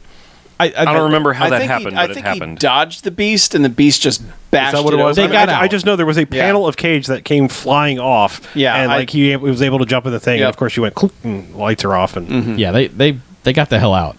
But yeah, he pulls out the medallion, and he's just like, medallion. Oh, And he's like, your name, you were Mike Rocco. Yeah. And he's like, oh. your name is Rocco. Yes. Rocco no like this modern life. Rocco Road. Yeah. So Sawyer just starts shock collaring the fuck out of him, like just because the medallion makes him go, "Oh, I used to be a good guy. I'm gonna kill Sawyer now." And Sawyer's just like, "Nuh-uh, no, you're not. I've got the buzzy thing, so come at me, bro." And Yeah, and that's the last we see of Mike Rocco. We don't Kinda- know if he gets killed I or think he what. kind of tasers him into oblivion. I thought he got a boot to the neck of some or something. Oh, that's right. He Yeah. does stomp on his face Yeah. and breaks his neck. Yes, that's right. Even though he kind of had control of him. Yeah, but But he knew. he knew it was that, over. that Yeah. Mike Rocco knew. But there's a point where they're now trying to save Budokai by a combination of acupuncture and chi. And like I don't know why, like the grandfather's there, like master of chi and acupuncture, and they're like, "Hey, it's up to you, Jack Cody. Yeah. Harness your chi and save your friend." And Right. so he starts to do this, and he starts to get in a position, and all of a sudden he's like, "Oh shit, my mom! They know where my mom lives." And of course, Sally's, I guess now girlfriend, is like, "I'll go, Yeah, I'll go get her." because I'll conveniently go and let them capture the two people you care most about." Yep. Which is exactly what happens. Yep. Yep. Because he gets a call on his phone. It's like, "Hey," or he's like, "Hey, Sally, did you find my mom?" And he's Well- like, "Hey, it's Sawyer."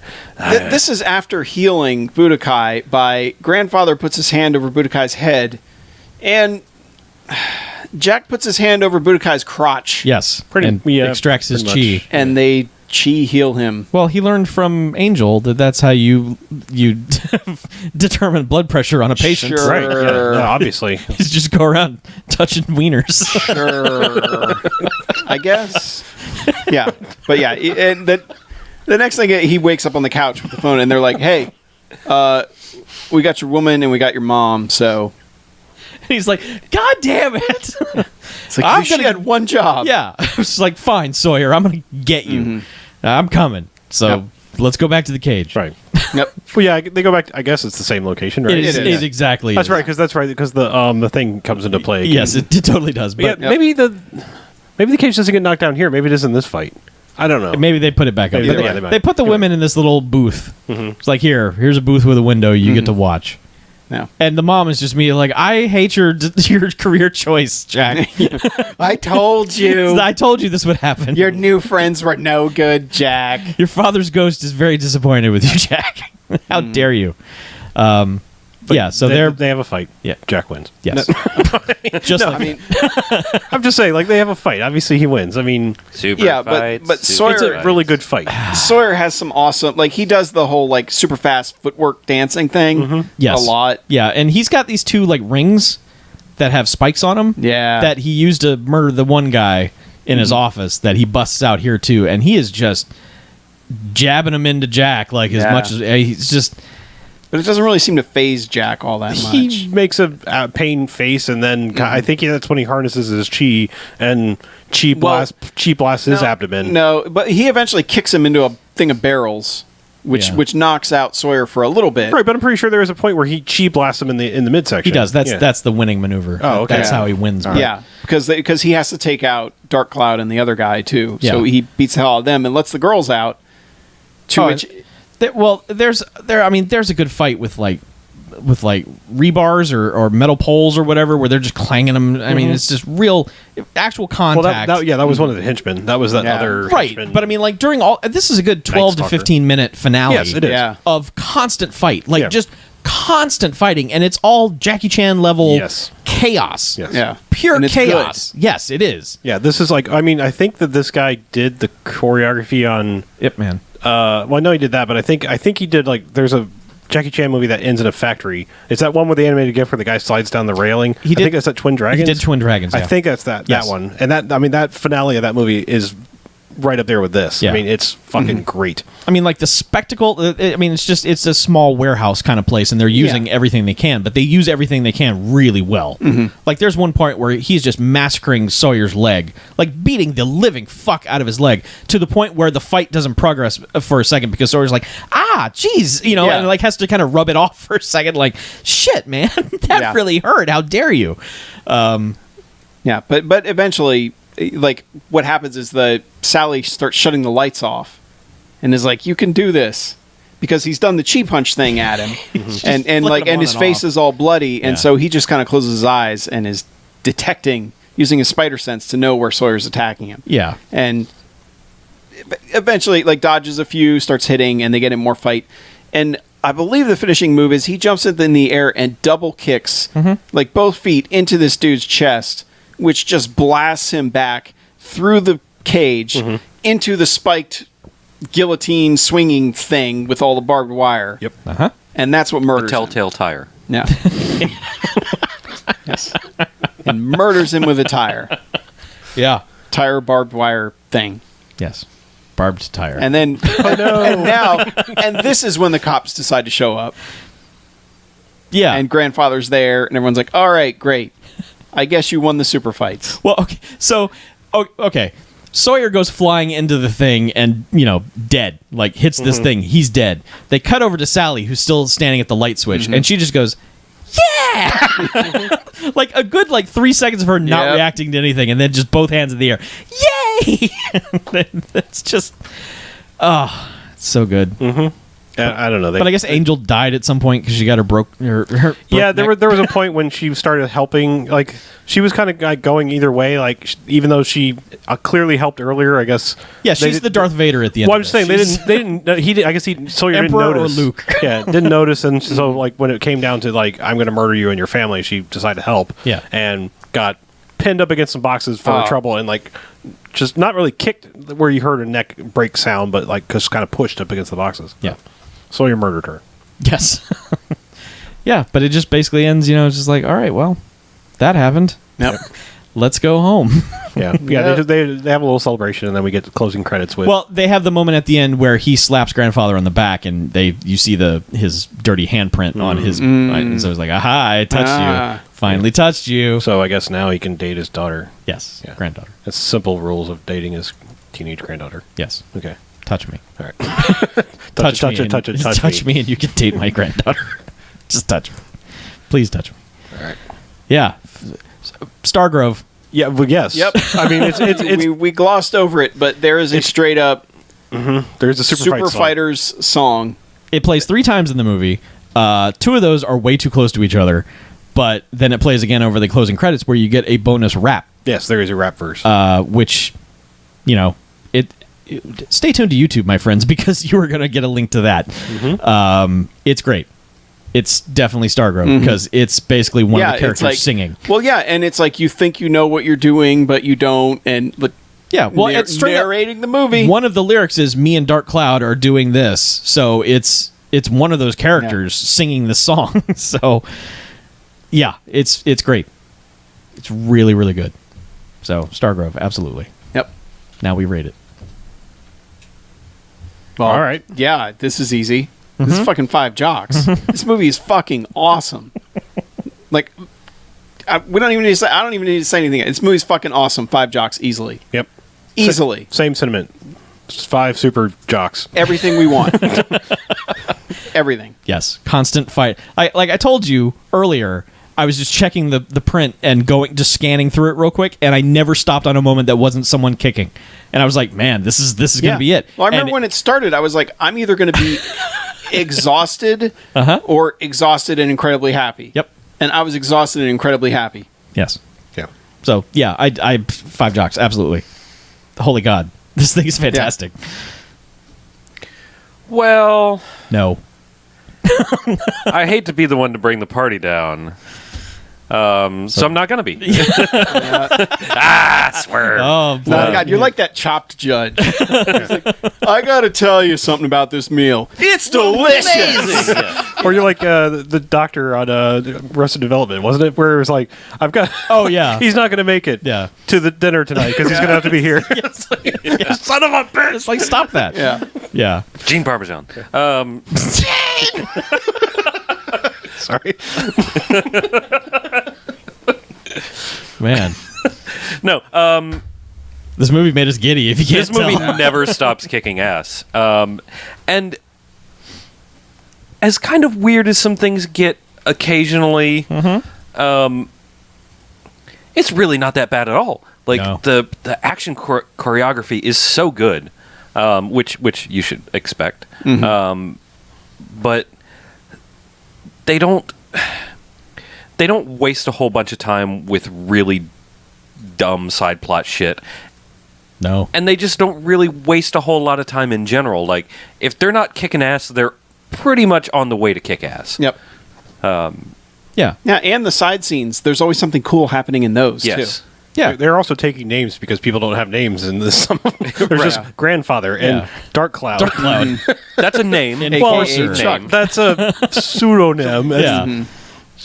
Could have been named Dark Cloud. He could have And, been. and It's Night possible. Stalker. Yeah, Night Yeah, I Stalker. Night forgot that. I think his name was Night Stalker. Dark Cloud and Night Stalker. Yeah. My favorite show. Yeah. Yeah, But- every and- scene is either fighting, training, or on the way to fighting or training. Yeah. You know? There's a couple little bits of setup, but nothing really. Not too long. Nothing lingers on too long. And They're like, Except- we got except for fights us. to get to. In this first half. and I got to Yeah. give special credit to Brandon Gaines, who played Jack Cody, because he's a lot like that guy from King of the Kickboxers. Absolutely. In the same way where he's like over enthusiastic, but he's not douchey like the guy in King of the Kickboxers was. It was like he almost overcame that douchiness Yeah. by his enthusiasm. This guy is all enthusiasm. Yeah. All the time. And He's super stoked. It's bad, but it's exactly what you want. It's not good acting, but it's exactly what you want. I don't. It's not good acting necessarily, but it's what it fits this character and this Yeah. movie. It's not like, oh God, you got to see this guy. He's fucking terrible. No, it's like, okay, yeah, that guy is super excitable and can kick a lot. You know, Yeah. he's a super fighter. Yep. It's great. It's not called super actors. This is great, great, great. Yeah. Five Jocks. Great. Yes, absolutely. So. All right. Well, let's take a break, shall we? Uh huh. Meh. Boy, glad we have the timer going. Yeah. Yeah, we really stuck with that, didn't we?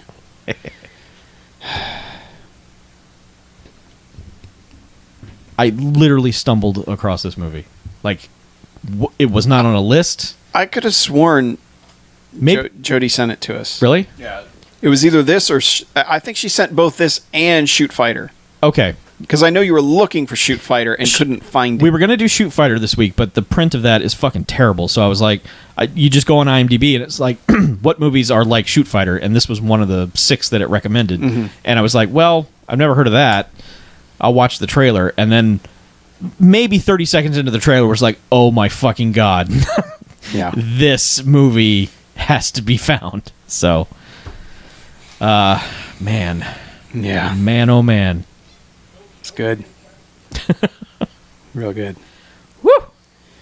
Yes, we got some emails. Uh-huh. I don't have any movies. Don't Pokemon. Stop Pokemoning. Oh, I do. I got some movies. I have one. What? Oh, yeah, you do. Hell yeah, you do. Yeah. Defense Force time.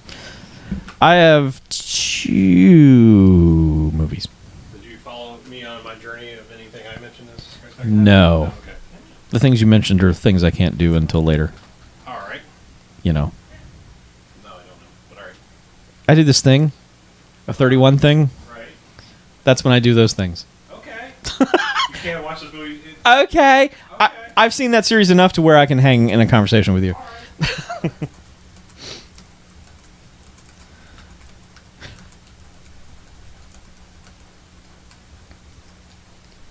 Mine are both Superfast and previous BMFcast movies.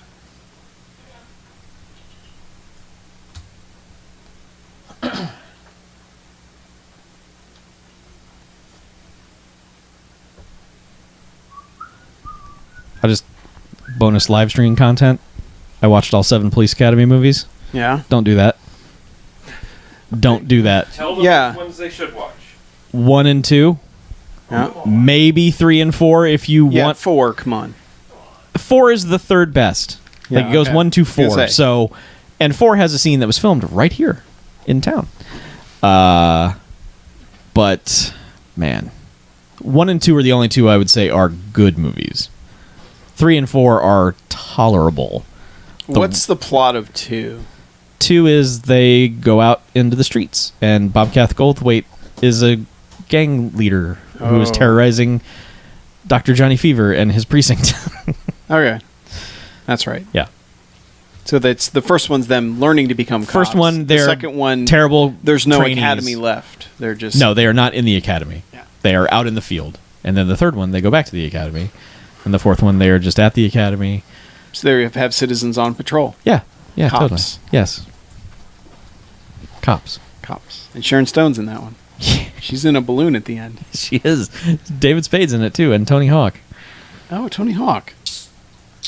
Yeah, Does he do a sick kickflip? probably. Did you do a 900? Yeah. Yeah, he did. He did 900. So he did a 900 before he actually did the 900? Absolutely. Cool. Yeah. Yeah. I did see he did it again, like, within the last year. Good on him. Just to be like, hey, I'm, like, almost 50. Yeah. Like, let's see if I can still do this. Good on that man for never getting a real job. Just fucking skateboarding. Well, he also owns a like skateboards and I skateboard know. accessories company. And I know. I'm just saying. Get a real job. You don't have a real job, Chuck. Kidding. Chuck.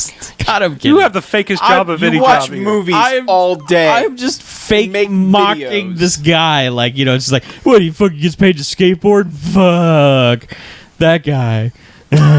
Right. You know, that's just the standard reaction to anyone doing something fun for a job. Sure. Like Superfights. That is a pretty fun job. Yeah. We should probably start the second half because I got some movies to talk about. Me too. I don't. All right. I got emails. This guy's BJ's got a movie. Yeah. I do. Yeah. well, just I one? have 4 movies to discuss, so I'm going to try to be quickly. I got Quick. 2. Let me go first because mine are quick. All and they're right. previous BMFcast movies. Okay. All right. Okay. All right. Let's do it. I'm cheating. I'm looking at your list. Hey, why'd you look at his list? I did. Don't be cheating. All right, let's do this.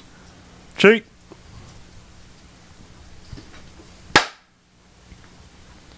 All right, we'll go back. Hey! It's BMFcast. 333. Second half. It's the half number 2. Number 2. Nice harmony on that, guys. Deucing it. So, hey, why don't we talk about some movies? Okay. All right. Oh, hey, Jay Styles is here. Oh, hi. I watched a couple movies that just happened to be previous BMFcast movies. Okay. Not on purpose, just clearing off DVR and just fell into this like, hey, I should see that. Hey, I should see that. So I watched Roadhouse 2. Hey, that's a BMFcast movie. Yeah. I know you guys were high on that one. I saw the scores. Yeah. I haven't listened Are to the we? Okay. episode. That movie's all right. It turned out to be a lot better than I thought it was going to be, especially after like the opening scene or two where I was just like, oh my. oh, Jake Busey. That's why. Yeah. Because like Jake Busey. Yeah, I amplified think that was a big part of it. Is we were expecting garbage, and like we were like, man, this is actually a lot of fun. It's not garbage. It's better than that. And Jake Busey is unhinged, and that's It's fun. better than bad. It's Yeah, yeah. It's just one of those movies that suffers because Roadhouse is so good. And if this had been its own thing, that kind of would have been okay. But them kind of tying it in, Well, it is kind of the same plot. I mean, what else are you going to do? No, I know, but for them just to be like, this is his kid, and his dad died mysteriously, and all this, and it's just like, it's just, guys, come on, and everyone's doing the same dialogue, and it's everyone knows the rules, and it's like, come on, guys. But yeah, it's all right, and Richard Norton, who is now a BMFcast alum for a lot of things, was in this as the main bad guy, which surprised me, because I'm sure you guys had no idea who he was at the time. No, not back then. But yeah, so Roadhouse 2, it's all right. I probably would have had fun with you guys watching it, but I didn't hate it. I came around on that movie because when it first started, I was like, oh dear God, this is... Yeah, I think we also like the idea of Johnny Shake being like the main... Yeah. He doesn't quit. He doesn't quit. Yes, being exactly. the main, the Dylan. Yeah. It was weird. I think we Dalton. Dalton, I think we should do like a side podcast where we just start over with BMFcast movies from the very beginning. We talked about doing that with Robot Jocks, and we were scared of doing that. No, I just mean like from episode 1. Like let's rewatch Wicker Man. Let's Well, rewatch all this bullshit. A BMFcast rewatch podcast. Yeah. we can like- do commentary over our old commentary. right. How about we do a minute of each movie that we've seen, and then talk about it for an hour each week? Okay. No, let's not. No, do any of that. I've heard people do some of that. Yeah. I'm saying we should stop now so that we should stop the regular one and just And just go back. the rewatch. I see. We watched all the movies. Yeah, we watched all of them. Well, another one that I watched, Navy SEALs. Ooh, Navy SEALs. Which I had never seen Navy SEALs, surprisingly. Oh man. So this was a treat. That's a weird movie that doesn't quite know what it wants to be, except that it knows it really badly wants to be Top Gun, like super badly. So it knows what it wants to be. Except for that, but I mean, it's like finding its own thing. It's not very good at, except for like, hey, this music kind of sounds like Top Gun, and these guys are doing, kind of playing volleyball, but it's golf, and the Navy SEALs are kind of dicks. I seem to remember that where it was kind of like they're kind of assholes to each other. They're assholes to Like each they other. don't feel like they should be a team at all. Yeah, and they're not. Their teamwork is bad. Like when they go out on a mission, they're not listening to one another, which goes against pretty much everything you hear about the Navy SEALs. And also, Charlie Sheen in this movie should have turned out to be the villain, as complete over You the mean top. like Maverick? Not in a hot take kind of way, but in a like, Charlie Sheen is literally one step away from just betraying the whole team and ripping off his mask to reveal he's the bad guy all along, kind of thing. Because he is just like at every possible opportunity when he is supposed to be doing his job, he's like, "No, I'm going to go over here." And everyone's like, "No, don't go over there. You're going to get, he's a Bill loose Paxton's cannon. going to get killed if you go over there." He's like, "I'm doing it." And then he goes over there, and President Palmer gets killed or something. And he's just like, Yeah. "God damn it, Charlie Sheen." He's just like, "Well, that's what happens. God, I'm that Charlie movie's Sheen." stacked with dudes. Yeah. Oh, Like Michael Bean's in it too. Yeah, yeah. Like everybody. there's so many dudes in it. It's the dudest. So many dudes. But the action scenes in it are good. It's very entertaining. It's just, man, these guys. It's weird that it feels like a propaganda film for the Navy SEALs, but also doesn't make you like the Navy SEAls in any way, shape, or form, unless you just like assholes. Yeah. Like if you're a kid and you're just like, I want to be a dick to everybody too, Dad. It's like, well, join the Navy SEAls, son. There, It's look like- at them. It's like young Chuck was just here. Shit. So, it's entertaining, but man, just story structure wise, it's so weird in terms of this team. Like, as much of a dick as Maverick was in Top Gun, you still like him. And this, you it's were just Tom like, Charlie, Cruise. someone put a bullet in Charlie Sheen's head because he is getting everyone killed. All right, I want to pose for a second. If they were like pick almost anyone else in Hollywood and have them do the dumb shit that Tom Cruise has done, and have it be not Tom Cruise, and we would have been sick of him years ago and never watched another fucking movie with him. But Tom Cruise is undeniably fucking likable, no matter no matter what he does. Yeah, it's a testament to him that as batshit fucking crazy as Right. he is in That's his what real I'm saying. life. I mean, sometimes it makes it hard to judge his movies too, because Maverick is a bad guy. He gets his best friend killed. He does a lot of dumb shit. but you still like him. You still like him. Yeah. Charlie Sheen's an asshole. Okay. Yeah, Charlie Sheen does his crazy thing. You're like, I knew it. Fuck that guy. He's never working again. Fuck. So, yeah, those are my two BMFcast movies. Oh, all right. I would recommend both. Okay. Yeah, they're good. They'd get jocks from I me. like them. Yeah. So I have first two movies that are completely unrelated. Okay. But I'm going to talk about them both anyway. First one I'll talk about is Whiskey Tango Foxtrot. Oh, yeah, that the Tina thing. Fey movie. Yeah. That thing came and went awfully fast. Yeah. that's a movie that deserves to look. Like, I mean, it's one of those movies that is like a come and go. And you know, Mackie, you might have described movies that this movie seemed like it was going to be one of those parents movies where it's just like, that was a thing, and I saw it, and it was fine. You know, parent, parent fine, not Not fine. too much conflict. Right? No, but like, no, this is actually a pretty good movie. Like, I mean, there's interesting things being said about not only the nature of war and our place in Iraq and Afghanistan and, you know, the kind of lost wars therein, but also like the media's coverage of it and stuff, and about how just because it stops being daily nightly news doesn't mean that it stopped. You know, it's just like it's people's consciousness of it, and also how people covering it can also kind of get into that locked in, like, this is the only world I know and I can't go back to real life. You know, that it doesn't just happen to soldiers. Anyone in a world like that has a hard time adjusting. So, like I said, don't really have anything more to say with that. I just think it's a movie that deserves a look, and, you know, the people in it make it better. I mean, I didn't realize I knew nothing about it other than like Tina Fey was in it, and I was like, I like Tina Fey, I will watch this, but I didn't know Billy Bob Thornton was in it, and Margot Robbie, and I could tell from the commercials for that they had no idea how to market it. right, yeah, It's just like you couldn't tell if it was wacky Tina Fey comedy or no, it's not. I mean, she's still likable and, you know, endearing, but it's not like she's not doing jokes. This is not jokey at all. Yeah, you know, but yeah, it's good. Like I said, it's a movie that I think just got swept under the rug, but it's actually pretty good. Okay. So, so the other movie is completely different. There's no way to transition from it. It just popped up on Netflix, and I think it kind of had a little bit of like notoriety for like the last year or two, but it just popped up on Netflix, so I finally got around to watching it, and it's a movie called Deathgasm. Now, that sounds dumb, and like I saw it with T-Strel, and, you know, like his choice of movies sometimes is a little whatever, right? Terrible. yeah. Yes. Well, What sounds worst? Let's watch that. That's T-Strel's process. Well, Start at the bottom. Sure. You can only get better. the thing but is, he never goes up. Oh. He never.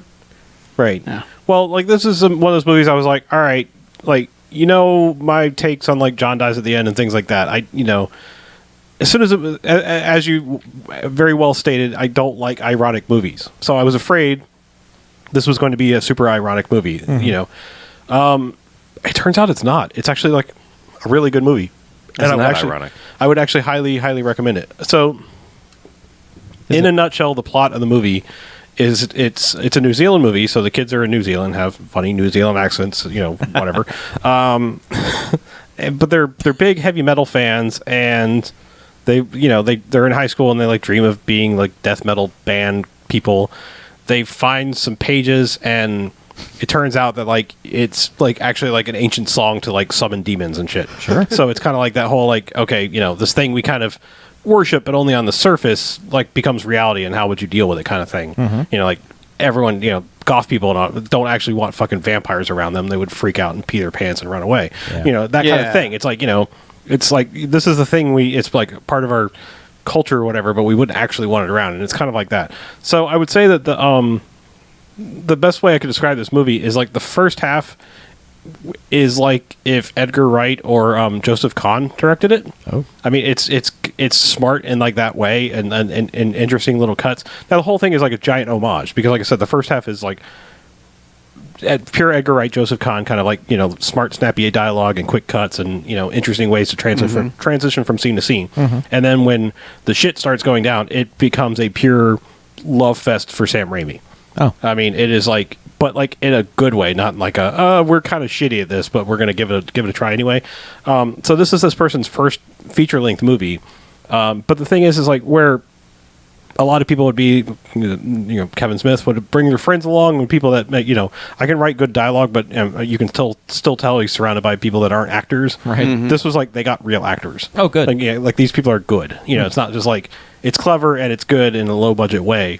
But yeah, it's like it's one of those. To me, it was one of those like super surprising movies. Now, things I'll warn you about: it's super violent, like super gory, but like in a fun like Evil Dead 1 kind of way, like where there's just buckets and sprays of blood, but like it's never like a torture porny kind of way. It's just like we kind of enjoy doing practical effects, so let's go fucking nuts with it. Now there's some bad CG effects occasionally, because there's a couple things that happen. It's like, well, you know, even we don't know how to do that. Right. You know, but it's all fun. Like I mean, it's just it's a raucous good time. Like, and it's on Netflix, so it's low commitment, as 98% of the world has a Netflix account. It seems Right. like, but yeah, it's just like There was an 80s movie called Trick or Treat. That was it sounds kind of like that, where it's a loner metalhead Right. kid who summons demons from playing records backwards, and then is like, oh shit, I have to stop these demons because I'm actually not. I don't want them around. Right. It's actually a bad thing because they want to kill us. Pally in the comments nails it pretty well. It is basically like Knights of Badassdom, which was another movie very similar, like except that one's about LARPers. So, but then also that one's got a little bit higher profile people in it. That one's got Brian Quanten from True Blood and Peter Dinklage, Steve Zahn and Summer Glau. So you've got slightly higher level people in that one, but it's a very similar premise of like, yeah, we're fighting dragons and demons and shit, but that it actually happens. It's like we have foam swords and shit. What the fuck do we do? So, but they're actually both on Netflix, so that'd be a great double feature. So Cool. I actually liked them both. I think this one's a little more subdued and like restrained. Like that one's a little bit more like kind of sort of more broad comedy. This one's a little more like Evil Dead-ish, like not quite comedy, not quite horror. Cool. So, You've sold me. all right. Yeah. So the other thing, again, I guess I have a better segue out of this one. I decided to do a thing because I was thinking about a little marathon, like our dance movies marathon and dumb shit like that for the second half. I was looking through piles of movies and I went, I'm not really sure that I've ever seen all of the Friday the 13th, and I know I've seen bits and pieces, and they were on cable all the time, and but I can't distinguish one from the other. Like I have no idea the chronology of that movie. It's just like I've seen bits and pieces on cable. I don't know that I've ever sat down and watched one from beginning to end, except for the first one. Okay. So I figure, what better time than on Wednesday the 13th for the show that's going to come out on Friday, not the 13th, Okay. but to get this started. So All right. I've watched the first two Friday the 13th movies. I will do 2 a week until I'm done through X, and then I'm Not the remake? No, remake. No, fuck remakes. All right. No, I'm just not on general principle, but like all the things that were fun about that were like made in the time where like we think Eli Roth horror is what's selling horror movies. Right. They're all gross and Yeah, grimy it's all and that Platinum Dunes stuff. Yeah. Like it all looks the same. It Right. all has the same feel. Yeah. Yep. So I watched the very first two, and I actually took some notes. So I will. Yeah. It's kind of like live tweeting, but to nobody. That sounds Yeah. fun. That's so like live tweeting. This is like there are large points, especially in the first movie, where I had like no notes whatsoever. So I mean, again, these notes are going to be kind of assuming that you've seen the movie. They're not going to have a lot of context. But the very first one, the guy who is reopening Camp Crystal Lake is named Steve. And we spend a lot of time with Steve throughout the course of this fucking movie. Steve gets everybody together. We've already seen one person die that nobody's aware of, and we keep following Steve, and Steve eventually is like, I'm going into town, I'll be back right after lunch. Steve doesn't get back after lunch. Steve comes back in the middle of the fucking night when it's raining. Steve comes running in, like starts to have, like his car breaks down, he gets picked up by the cops, he's dropped off about a half mile from the camp. It's like, we are spending a fuckload of time with Steve. So my note is literally, WTF, Steve. We follow his ass all into town, all the bullshit getting back, and he gets killed by still an unknown assailant as soon as he steps foot back onto the campgrounds. Is he the one that machete to the face? Yes. Yeah, okay. Where it's just like, Hey, guys. we spent a fuckload of time with Steve, and he's like, hey, what's going on here, Stab? And it's like, fuck everything, Steve. Like, why did we spend all this time with you? Like, god damn it, Steve. Was it like, do you think they were going for a Psycho thing? Maybe, because like they spend so much time with him. Like, I mean, we just follow him all over the fucking place. Like I said, I'm jumping around a little bit in the movie, but this is actually earlier in the movie. And one of my pet peeves in a movie is I hate it when people in movies don't call people on being pervs. Because like almost in one of the first scenes, like the first act, a guy gives Annie, the first counselor we see, offers to give her a ride to like halfway to Crystal Lake because they're in some podunk town, which is the excuse for everyone to go. You're going to Crystal Lake, Camp Blood? Oh no! But they're like, hey, you're going that way. Why don't you give her a ride? And like he helps her into his truck by like grabbing her ass and going and like helping her up, and it's just like, and she doesn't say shit. It's just like, oh well, thanks for helping me in the truck. I'm like, that's just gross. Late like, 70s mentality, man. gross. Yep. Anyway, the other thing, another note I had is how/when exactly did Funny Guy die? Remember there was the camp clown guy. Like I honestly The like curly haired guy. like honestly, you see his body, and like I don't think you ever actually see his kill. He's just one of those. I understand there are two different kinds of Friday the 13th kills, where there's the watch it happen, and then there's like a person goes and then you're like, well, what happened? And it's because Jason is going to pose them in some ridiculous fashion. Yeah. Where it's like, well, Drop we them out of we a didn't tree. show you this, but look, he's got 17 chainsaws sticking out of him. Isn't that funny? Yeah. So, but I honestly Yes. have no idea how. Like they didn't even set up like funny guy dying. It was just like you just see him hanging there. It's like, oh, he's dead now. Okay, all right. yeah.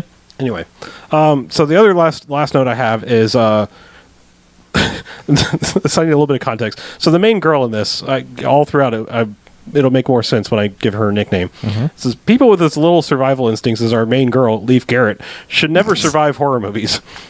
She has 3 opportunities to kill off the killer or finish off the killer and doesn't until she finally does. There are literally 3 times where I'm being vague in case you've never seen the first movie. Oh, come the fuck on. All right, whatever. It's not Jason in the first movie. It's Jason's mother. It's Yes. Mrs. Voorhees is the killer in the first one. Fine. Yeah, It- I saw there. Scream. You They had 36 spoiled years that. to learn that, so whatever. Yes. I was being vague, but anyway, like there are 3 different points in time where she knocks down Mrs. Voorhees with a chance for a killing stroke and doesn't take it until finally she's just like, I don't know, I'll lop off your head now. Yep. You know, and it's like she has so little survival instincts that I'm like, it pisses me off in movies when someone lives like she's the one lone survivor and doesn't deserve and doesn't fucking deserve it at all. Anyway, Should have been Steve. so on to part 2. I just remember the first one being awfully padded. Like, just It is. lots of just people Yeah, walking around.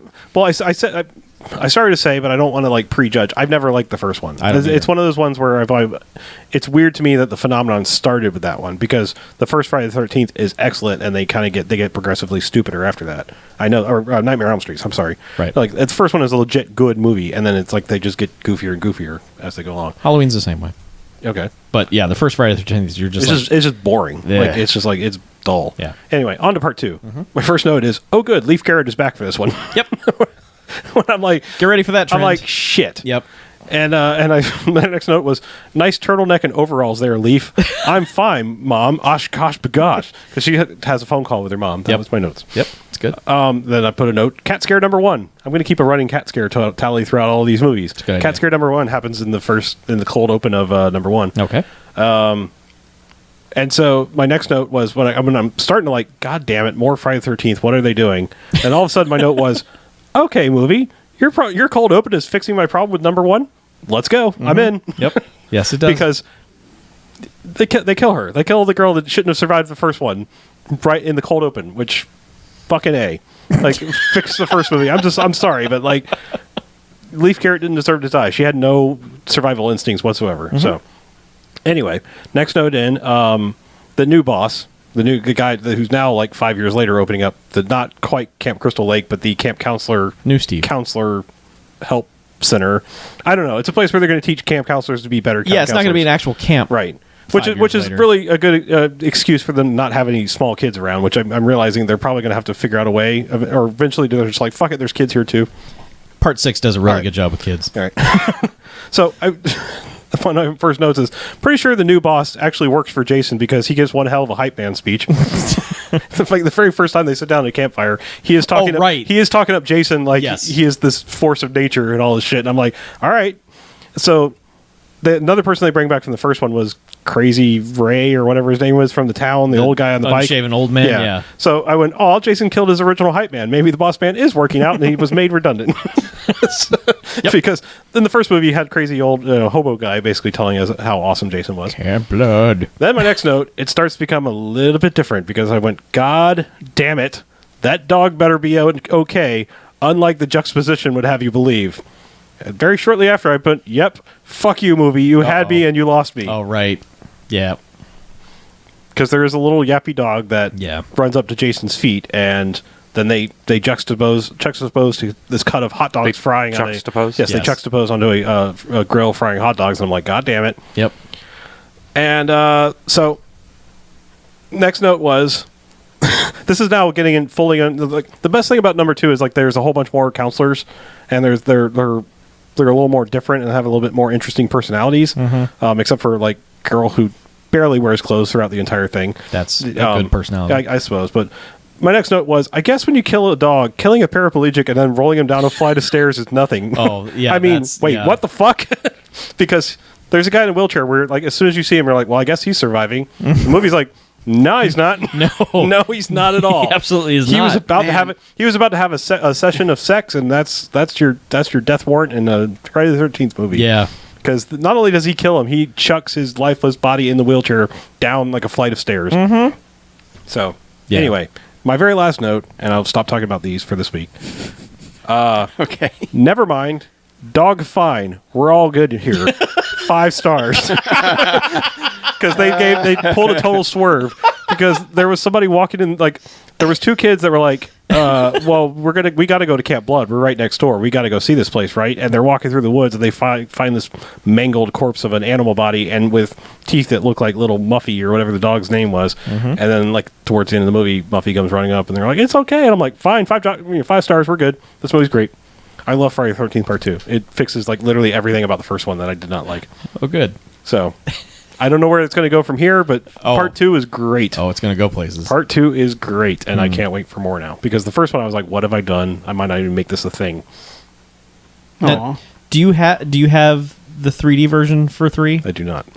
You want it? I love it. Okay, I'll get it to you. Okay. Yeah, that's how you need to see Well, it. absolutely. If you liked the dumb Jaws 3D bullshit, Hell yes. man, does Friday the 13th 3D... So I had to look it up because Part 2 has a lot of dumb shit that seems like it should be in 3D. Yeah. It really does. Like, Yeah. there are several points where, like, pointy things are coming out of the camera. I'm, like, looking everywhere. I'm like, was this in 3D? Yeah, no, 3, man, they go for that dumb gimmicky bullshit big time. I mean, they tried to do the scares with Jaws, but, PG movie. Yeah. You just want to get your face stabbed in 3D. Okay. Well, like I said, I'm pretty sure I'd never seen even a second of Part 2 anywhere, because I think that was, like, just early enough that wasn't the one they were replaying when I was, like, had Cinemax and HBO back in the day. Well, it's the one that has a sack on his head, and no one likes to show highlights of that. Right. Yeah, that's true, because that's another thing is I noticed that, like, this must be, I'm pretty sure Part 3 is when he finally gets the hockey mask. Yeah, and it's late in 3. Yeah, but I'm saying, like, this is weird because, like, you have such an iconic thing, and he's not even really part of the first one. Yeah. And then he's walking around with a sack on his face the entire time, and I'm like, it's kind of like, to me, I was like, this is basically like Make My Day, like where everyone assumes Dirty Harry's going to say that every movie. He doesn't say it till the 4th fucking movie. Right. Yes. Or, I mean, there was another one I thought of too, where it was just like, yeah, everyone associates it with this, but, like, that doesn't happen until, like, a long ways in. Yeah. So. Yeah, the hockey mask really doesn't even become iconic until the 4th movie. Right. Because it's late in the 3rd one where he just puts it on. It's like, I got this now. So. Yeah. So, I mean, like I said, I know it's a little rambling, but it's really more of a, I want to make it through these movies because I know I've never seen them all. Keep a list of the time jumps, because it becomes like 24-esque in a way, where these movies are now taking place in like 2175. Well, except no, the first one was supposed to be, they made it make sense. They retconned it. Yeah. But the first one takes place in like 75. Okay. So when the 5-year jump happens, it's basically current time. All right, well. I already know that 3 and 4 take place literally the 2 days after 2. Yeah. Like, it's like one's It's like a Saturday Halloween and one's a Sunday. Yeah, it's like Halloween 1 and 2, where it's like the same night. Yeah. So I already because I was like looking up the 3D thing, I was like, oh, okay. All right. I already know that's going to happen. Yeah. But yeah, You're gonna start having a better time. I hope so. Yeah, you're gonna have a better time. The thing is, like, I mean, this is all kind of an excuse to get to Jason X, which I've never seen and I've always wanted to. That's the space one, right? It is. I need to watch that one again. I fucking hated Jason I've X. seen that one kill, and that's the only thing I've been seen wanting to from see that Space movie. since the very, when they ever put that out. Never did. I have a feeling I was in a bad mood when I watched Jason X, because people told me I should love it, and I was just like, fuck this thing. Well, I felt better when I went, like, I saw it in the theater again. I probably didn't have much of a reference, but I saw Freddy vs. Jason in the theater, really hated it, and like I watched it again later on video, and I was like, this is way better than I remembered it being, because that movie is like 75% a Nightmare on Elm Street movie and 25% a Friday the 13th movie. Yeah, I remember hating that too. Sure, And it's been a long the time pinball since I thing watched is it. still one of the worst things in cinematic history, but otherwise, like, that movie is actually way, way better than I wrote. That and the we didn't get Jay and Silent Bob, but that didn't stop us from writing Jay and Silent Bob section of the movie, like, where they didn't fix that. Like, that was dumb. But that and the pinball, like, otherwise, that is a really good. It's got one of the coolest scenes in a movie ever, when, like, she goes through that hospital or whatever, and like all the kids are laying there, and then like the next second they're sitting up and looking at her. It's like, yep, that's fucking freaky as shit. Yep. But anyway, I might get there eventually. I have all these things. You got a lot to go. I got a lot to go there You before got I a get ways to to that. go, my friend. Miles to go before Miles you to sleep. go. Yeah. Now we'll watch New Nightmare if I get to the Nightmares because I mean that's not going to number, but it's definitely good. Oh yeah. Oh yeah, New It's a Nightmare's thing. great. Yeah. I wish it had been better. Yeah. There's something about that movie that's off. It doesn't know how to end itself. Yeah. Is the real problem. It's But, got such a man, good premise. The and it's just like- atmosphere through yeah. the first like 2/3 of that movie is so fucking good. And it's a really great idea. Like Yeah. a great idea to start a franchise over again by doing that. Mm-hmm. And they just kind of blew it. Like just something about it, just like it didn't come together in the way it should have. But Yeah. premise wise, holy shit, that movie is awesome. Yeah. So, BJ, you have an awesome movie to talk about. I do. I want to hear about it. Do you? Yeah. The rest of the internet doesn't, apparently. Fuck them. Last night, actually, I sat down and watched Ghostbusters 2 because Yeah. apparently the internet has decided that fuck Ghostbusters 2 for some reason. I don't get it. I don't know why, because they are wrong. But Ghostbusters 2 is a fine movie and not a quote-unquote Chuck fine movie. No, it's good. It is a regular-ass fine movie. Yes. It is, admittedly, not Ghostbusters 1. Nope, it is not. But it is fine. It has good jokes. It's got a plot. It has one of my favorite things in the world, which is Ecto 1. So does the first one. Just in case Yeah, I know. But I just want to note these are all things that are in the first one already. Right. yes, but this is more. Jokes, plot, the car. Jokes, plot, Ecto 1. It has the fucking Statue of Liberty strolling through New York, powered by an NES Advantage controller, and the good. power of positivity. Yes. Love. I would say I would rank Ghostbusters 2 like this. I would say there's Back to the Future, and then there are the other two. And I would say Yeah. Ghostbusters 2 is like in between 2 and 3 of the Back to the Futures. How are you? What fucking scale are you? Like, I'm saying in terms of good, like so Back to the Future 1 is a fucking masterpiece. 2 is good and it has memorable things. It's not a great movie. It's not a masterpiece. It's a pretty good movie.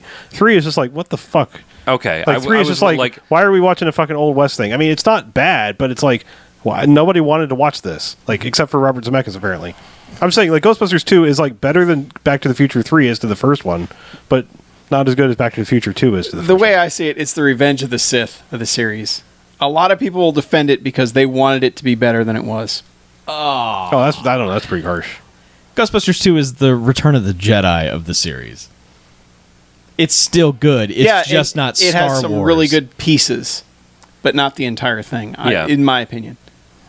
I don't know. Ghostbusters 2 'Cause, like- is a good movie. It's better. It's a better comparison to Jedi than to fucking Revenge of the Sith. Yeah. You monster. Sorry. You should be. I remember You should be. I remember when I sold my copy of Ghostbusters, I was like, "Here, you can have Ghostbusters 2 with it." And the guy's like, "No, I'm good." There's Well, a that's lot of 'cause that. that guy I is an probably idiot. still have a copy of I Ghostbusters don't- 2 somewhere in my house. I don't and I'm think like, people. "Here, you can have this." Man, I honestly don't think people watch that movie. It's tough Like to they're like, oh, Ghostbusters 2, whatever. It's the second one. I remember at the time, like You're when like it came the out. buzzing of flies to me. No, I was saying, but I was going to say Ghostbusters 2 is really hard to Google right now because it wants to autofill in 2016. Oh, I'm sure it does. Yeah.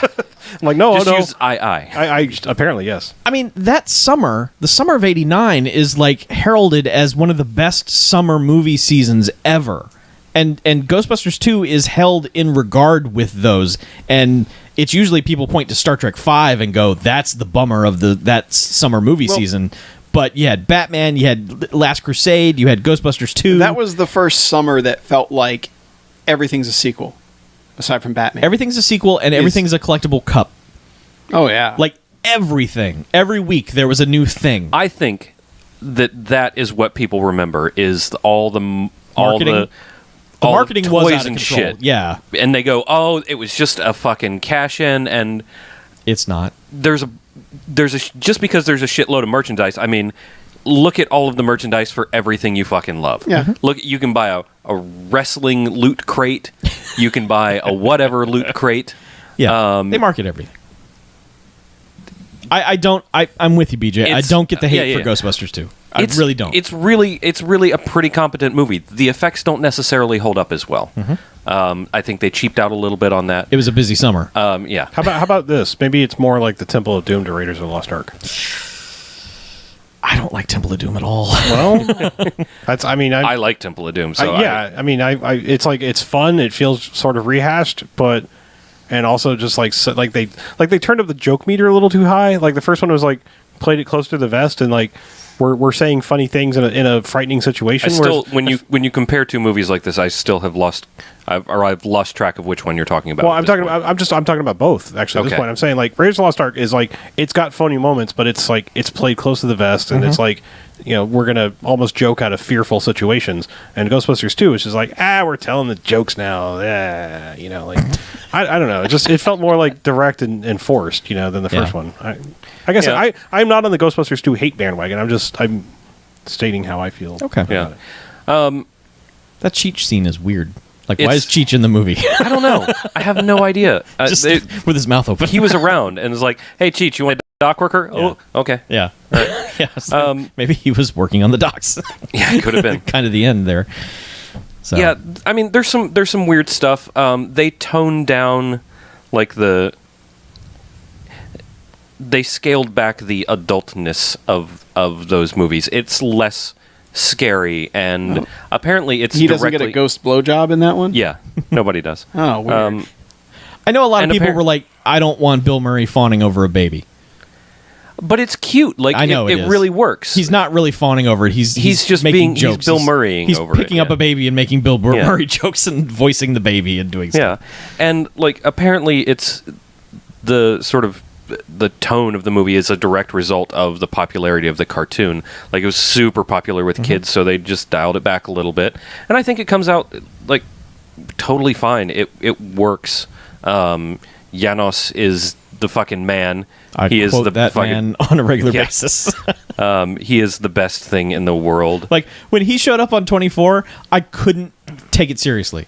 Like whenever I see Peter McNichol in anything, I cannot take him seriously because I hear that dumb voice coming out of him. Really? Because he's like one of my favorite people. I mean, like, no, I mean, I'm not in a bad way. I'm just saying, like, I so associate with. It's like whenever I see the guy from Galaxy Quest show up in anything else, I'm like, dude, why are you even trying to be serious? Which guy? The main alien.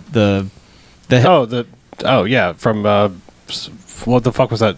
Just Shoot Me. Just Shoot Me. Yeah, and he's been in a bunch Veronica of shows. Mars's dad. Yeah. He's always in stuff, and I was just like, dude, you're just killing time until the next Galaxy Quest movie. Just do the voice. I don't think that, but no, I mean, so Peter McNichol, I think of him more like I think of something like Ally McBeal, like his character on like. I know. I never watched Ally McBeal. Well, it's just so like when he shows up on 24, I'm just like, come on, do the voice. So you're like the buzzing of flies to him. I use that. Plus, I also watched Dragon Slayer a lot before I saw Ghostbusters 2. So. Yes. So what I remember from the movie is like the beginning of it. Everyone in New York is just completely shitting on them, even though everyone saw them fucking destroy a giant marshmallow man and save the city like a few years earlier. But they also blame him. They basically blame them for all of that shit happening. Okay. So they're like, you caused this to happen. Yeah. You summoned this shit. It's your fault. You broke everything. Yeah. They got sued by every agency in the state, et cetera, and now they're doing, odd kids jobs and kids' birthday parties. So Peck won, in other words. Kind of, basically. Also, which Ghostbusters 2 is a Christmas movie. Yeah, it is. Totally. Well, the other thing is like, I mean, it's funny. I mean, I'm not going to go out and staunchly defend Ghostbusters 2. I do enjoy it, but it would be funny if more people would make a comparison about how. I mean, really, the plot of the movie is that the slime under the city is sucking up all of New York's hate. The slime and the energy is because of New York's hate. Right. Yeah. Well, I'm saying it's synergy. They're, and it's just kind of funny the situation we find ourselves in now with new Ghostbusters, and it's like now we're just like self-perpetuating this hate. There's going to be a new Ghostbusters 2 caused by the slime from the hate for Ghostbusters 1. That's what I mean. That would be the most meta fucking thing ever. If they just make like a weird hybrid making of Ghostbusters 2, actual Ghostbusters 2. I would buy the hollow DVD of that or whatever it comes out like. I've heard about some of the meta stuff that's in the new one. Okay.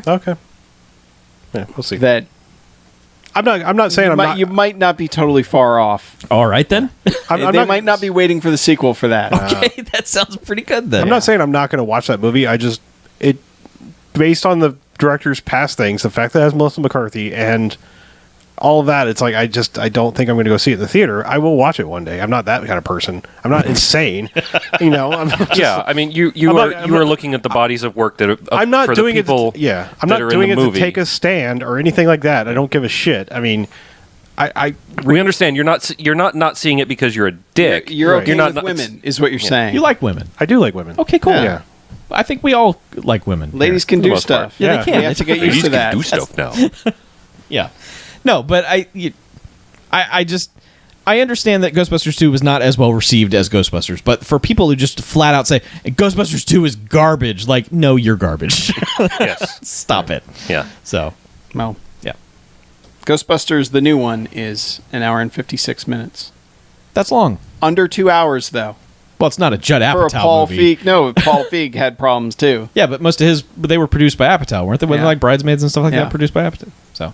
I thought it was only Apatow Prime, like things he directed. That Oh, were no. like Anything 3-hour Apatow's things. fucking name is yeah. on goes on forever. Okay. Ghostbusters 2, 1 hour 48, and it does feel like it's like an actual like it does feel like that 2 hours, which is a little weird. But Ghostbusters the original, hour 45. So Yeah. I don't know when Ghostbusters 1984 became like this unassailable piece of childhood nostalgia that can never be touched. It wasn't really that until this business came about. Yeah, because Everyone was like, "I love that movie," but then it became in a I would rank bubble. it just below Back to the Future as far as terms of like complete and total like well done package. Yeah, I mean, to me, like Back to the Future is one of the greatest crafted scripts of all time. Oh yeah. I mean, Yes. and I think Easily. I mean, I think Ghostbusters is up there. There are little things you can point to where it's like, well, that's a little weird. Like Ghost Blowjob, that's a little weird. Like there are things like that you can say, like, well, that doesn't like you could take that out of the movie and it wouldn't affect it at all. Right. Well, yeah. Well, Yeah. those are just gags. Sure. Yeah. You know. it's comedy. But yeah, I mean, I think it gets by. Like the script for Ghostbusters is obviously good. I think it gets by the people in it. You know. Sure, but I think what Mackey's saying is like at some point it became like this. You cannot say anything against the original Ghostbusters without just people coming at you. Yeah. Like if you say it's anything less than perfect, you are a disgrace to the 80s and pop culture hates you or something like that. That happened very recently. But to be fair, it was just one of those movies that people would talk about and watch, and they're cosplayers and they bring the cars to this stuff and stuff like that. But it wasn't like there was no Ghostbusters Defense Force. Like that wasn't a thing because people who didn't like Ghostbusters just didn't talk about it. What I don't understand, I mean, like Dan Aykroyd's old and fat now. Like That's you don't yes. want it. You're not getting another Ghostbusters movie with them. Well, yeah. Also, one of them is dead. So Yeah, that hurts you know, your chances. And Bill Yeah, Murray's never wanted to do it. Isn't going to. Bill Murray didn't want wanna to do the second one. I know. Yeah. Yeah. But you're not getting that. Like everyone knows, I fucking love Gremlins. I cannot. I would gladly welcome another Gremlins movie. Like straight up, if you're going to do another Gremlins one, great. I want to see that. Yeah, but the stars of the movie are rubber. I mean, the stars of that They're movie are interchangeable. Yeah, they're. I mean, what I'm saying- Billy is not crucial to that story. yeah, you don't need Phoebe Cates or Billy or anybody. Yeah. I'm just saying, like you could put new people in a Gremlins movie, but Ghostbusters is the soul of it's the people. I mean, I think that's probably. I mean, I'm sure there are people that have taken it just but like they're ladies now. I don't like that. Sure, there's those people, but I think it's because the movie is so strong because of the characters. That's why when you say we're remaking it, people are like, well, what? Yeah, but I understand that initial knee-jerk reaction to it, but you think of the amount of time that has passed, the age of the cast or not aliveness of the cast, combined with the disinterest of the cast, not aliveness. combined with the fact that they have talked about a Ghostbusters 3 since Ghostbusters 2 and haven't figured out a way to pull it off. So they had to do something else if they were going to keep doing it. yeah, and wasn't there like a late '90s? Like they had Chris Farley and a couple other people. There was going to be lined Chris up. Farley at one point. There was going to do was the whole basically Seth all Rogen SNL thing. guys, yeah. I mean, there was always talk of spinning it up with whoever the latest hotness was. It was always talk of that, and it never happened. That doesn't what you can't. People are like, I want the old Ghostbusters. No, you really don't. Yeah. You really don't want Yeah. 70-year-old men running around. Have you seen Blues Brothers 2000? Yeah. you Yep. don't want that. No. Have you seen anything Dan Aykroyd has done since Ghostbusters 2? And I keep hearing people say that the video game that came out in like 2010 or whatever is basically Ghostbusters 3. Yes, it is. It really is. And it's pretty good. Yeah, I never played it. They're so all in it. I can't comment on it. Yeah, but I mean, they're all in that's it. so many people are like, if you want Ghostbusters 3, there it is. Yeah. Like they made it. They And they absolutely got did. them back to do their voices, and to do the voice work for it and everything. That's the best you can hope for. Yeah. That's the best you can hope for with these things that wait too long to come back. Is video game, graphic novel series, animated something. You can't have them put on the jumpsuits. Mm-hmm. They're making jokes about them being old and fat in the second one. Yeah. Like Bill Murray's like sucking the guts, guys. We're Ghostbusters. Dan Aykroyd is already fighting it. Like he's hiding behind tables in that movie because it's like Dan He's getting Aykroyd's chunky. pregnant. Yeah. So I don't know what it is. I don't really understand what the magic rule is. I mean, it seems like the only way you can do a remake these days is have it be removed enough from the original and try to go the Star Trek route where like we're going to try to cast the people that look most like the original people. Mm-hmm. Like that seems like that's okay for some reason, or just deviate enough deviate enough off the base one where it's like it's more like inspired by like the Evil Dead thing is like nothing like the original plot of the Evil Dead, and or Fright Night is like more or less the same thing, but like they're like, well, it's a modern take. Like that's all. We like the original. We're going to be true to the original. We're going to kind of tell the same story. I'll still point to Zack Snyder's Dawn of the Dead. Right. It's the same premise. That's That's it. Yeah. Yeah. It's you're in a mall and there's zombies. yeah, I think the one thing that's really important about remakes and stuff like that now, especially with like technology movies like Ghostbusters and stuff like that, is that technology has really changed since the 80s. Mm-hmm. Like just the invent of everyone having a cell phone has changed the plots of so many movies. You go back and watch movies from the like 80s literally and 90s, every movie. and it's like someone's stuck somewhere with like every episode of the X-Files. Oh yeah. Like, oh, we're just stuck out here in the middle of nowhere. It's like, oh, well, this episode could not happen now because you would just call someone. You would just call the local FBI bureau and they would come out there and help you. There are so many things that you can't. The storytelling changes, so you can do different things. I don't know what people want. These people who are just screaming, "This is not what we want. We want the old Ghostbusters." They have no idea even what they're getting I know. yet. I know. So fuck and 'em. the old stuff still exists. Like I think that's you've made that argument plenty of times, Chuck, where it's like it's not like okay, throw your copies of Ghostbusters into the sun Right. because they remade it. Yeah. Well, it's And everyone was like that about Evil Dead. All of them. Well, Total Recall, I think, is the most like. I watched that and I was like, well, this is dumb. Like, I mean, you took everything that is Total Recall and didn't do Total Recall. Yeah, you chucked it out. You chucked it out the window and made nothing. And I was like, well, throw that away and go watch regular Total Recall. And so did everyone else. And does anyone talk about the Total Recall reboot anymore? No, they don't. Nobody talks about the Planet of the Apes reboot unless they're making fun of it. Well, except for the newer ones are good. Like the last two are actually. Well, pretty no, good. I'm talking about the Tim Burton. Oh, right, yeah. Well, no, but that's saying- been erased from existence. Well, the Tim Burton one kind of. I feel like this is like somewhat in the same universe. I don't know. Like, it's weird, but I don't know. These new ones are actually pretty good. The two new ones. Yeah. But again, like that's Yeah. But Yeah, but again, I'm saying, your like- chief characters are rubber. You go there for the apes, and it doesn't matter if it's Roddy McDowell or Tim Roth or Yeah, whatever. but it's not like they cast these women as those characters. No, it's a different thing. Yeah, but they've made it clear they're very different characters. Like in terms of things like disappearing from the earth, I think literally Ghostbusters might be the most released physical media product I've ever seen. In terms of like DVD releases, combo packs, Blu-ray, 4K, fucking HD DVD, beta, all that shit. Every 6 weeks there's a new release of Ghostbusters. That movie is never going anywhere. Yeah. Ever. Sony has made sure of that. Every home in America is eventually going to have a copy of that. I remember the first DVD copy of it that I got had little Mystery Science Theater the video guys commentary, doing the yeah. commentary. Yeah. I hope they kept that. It's gone. Aw. Yeah, they did that and Muppets from Space, and they chucked those right off. They're gone. Muppets from Space one was good because like the actual Mystery Science Theater guys were in there. No, it it was was like a Ivan little Reitman and- silhouette. Oh, it was in them. like Oh, the yeah. subtitle track or something. Okay, It was okay. bizarre. I think but Men in Black did it too because Tommy Lee Jones was in there being cranky and Yeah. didn't want to do it, and that was a lot of fun.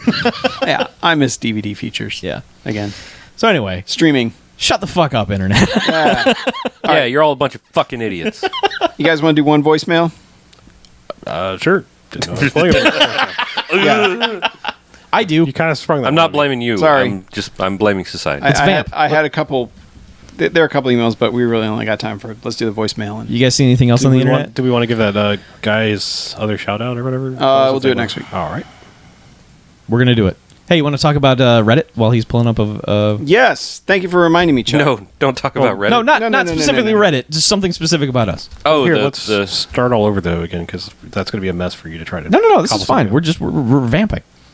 all right. rapid You're live just stream. You just want saying that. you want the whole thing to be 3 hours long per file, right? Sure. All right. Yeah, But like Reddit, we need help, right? yeah. We got Twitter. We We had Twitter. had Rich Fan the second, Rich Fan 2. It's Roman numeral, so he's the second. He's the son. R.Deuce. Yeah, R.Deuce. He said, not sure someone followed up on your forum thoughts. Is there a BMFer with Reddit cred enough to make a subreddit? Yeah. To which we said, hey, I don't know. Yeah. We don't know. somebody that can do that. Yeah. Do that, because I don't have a Reddit account. I go on Reddit every once in a while when there's an AMA with somebody that I like, and then I try and follow it and get confused and stop because I'm an old man who's frightened by technology and You have to wait until it's done and then look with at it. only text and no graphics. It's weird, but Yeah. Reddit is. I don't.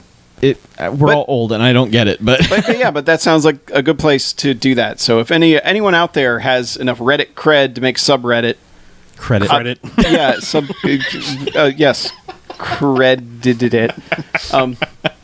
Help us out. Yeah, and, get in and please, touch. and if you get it set up, send a note. Write us on Twitter, write us on Facebook, whatever, and Make we'll, a YouTube video explain how Reddit works. Yeah. with these Just old men whatever in the will BMFcast. get us into it. You do that. I will sign up for a Reddit account and Yeah. I will post things. I have one.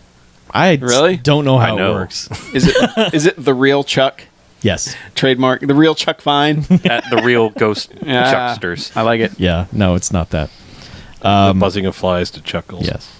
But yeah, that's easier than setting up vBulletin bullshit on a web page, and no one uses that anymore. So But Reddit, that seems to be a place that works. people like it. So if you Apparently, subreddits are good. yeah, or your teenage children use Reddit, Yeah. have them get in touch. That's what I've heard. Subreddits are okay. Everything else on Reddit is. Oh yeah, stay off the main.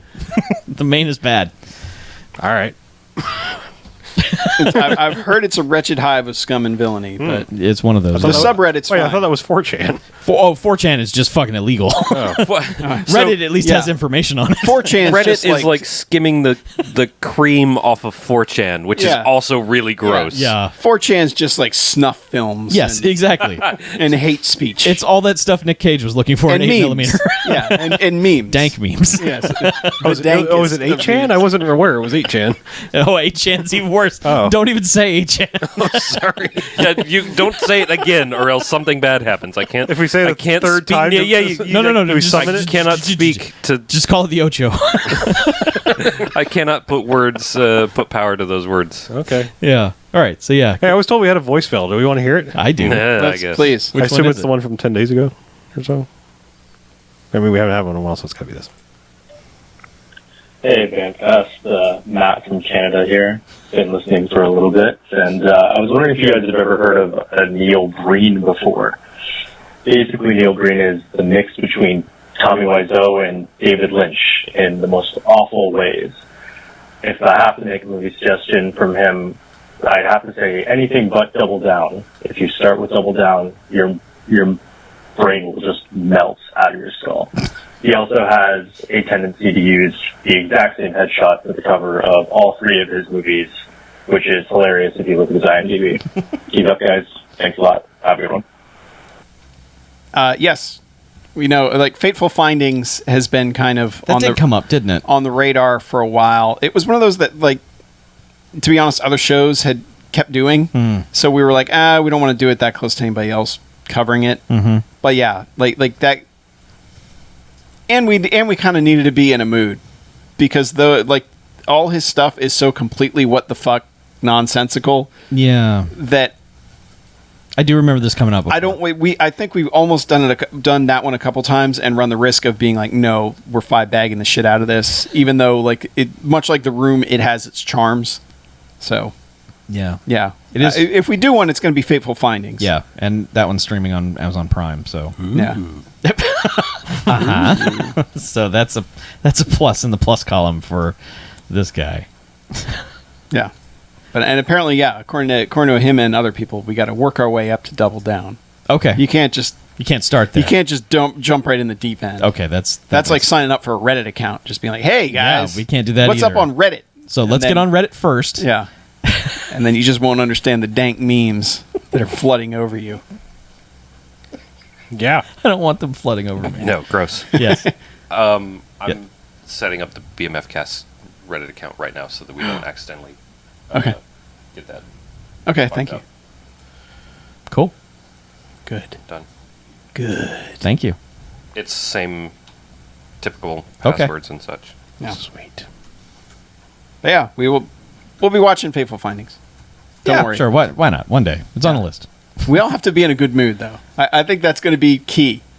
So basically, Like- right after watching Super like- Fights. no. We might even have to if we bag something, we'll be Uh-huh. like, all right, next week is Fateful Finding. Okay. All right. That might be how it's got to go. All right then. It's on the list. And then have a backup in case somebody's like, man, I had a terrible day today. Like, Oh, shit. Nope. What's Super Fights 2?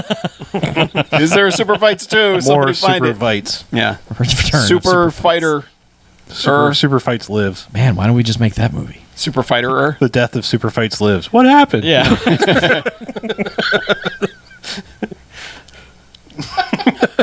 Yeah. All that That's stuff. the worst title.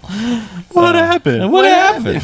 What happened? Yeah. All right. We got other emails, but again, we talked for like an hour and a half about Super it. Fights. But Super Fights deserved it Yes. because Super Fights was super fucking awesome.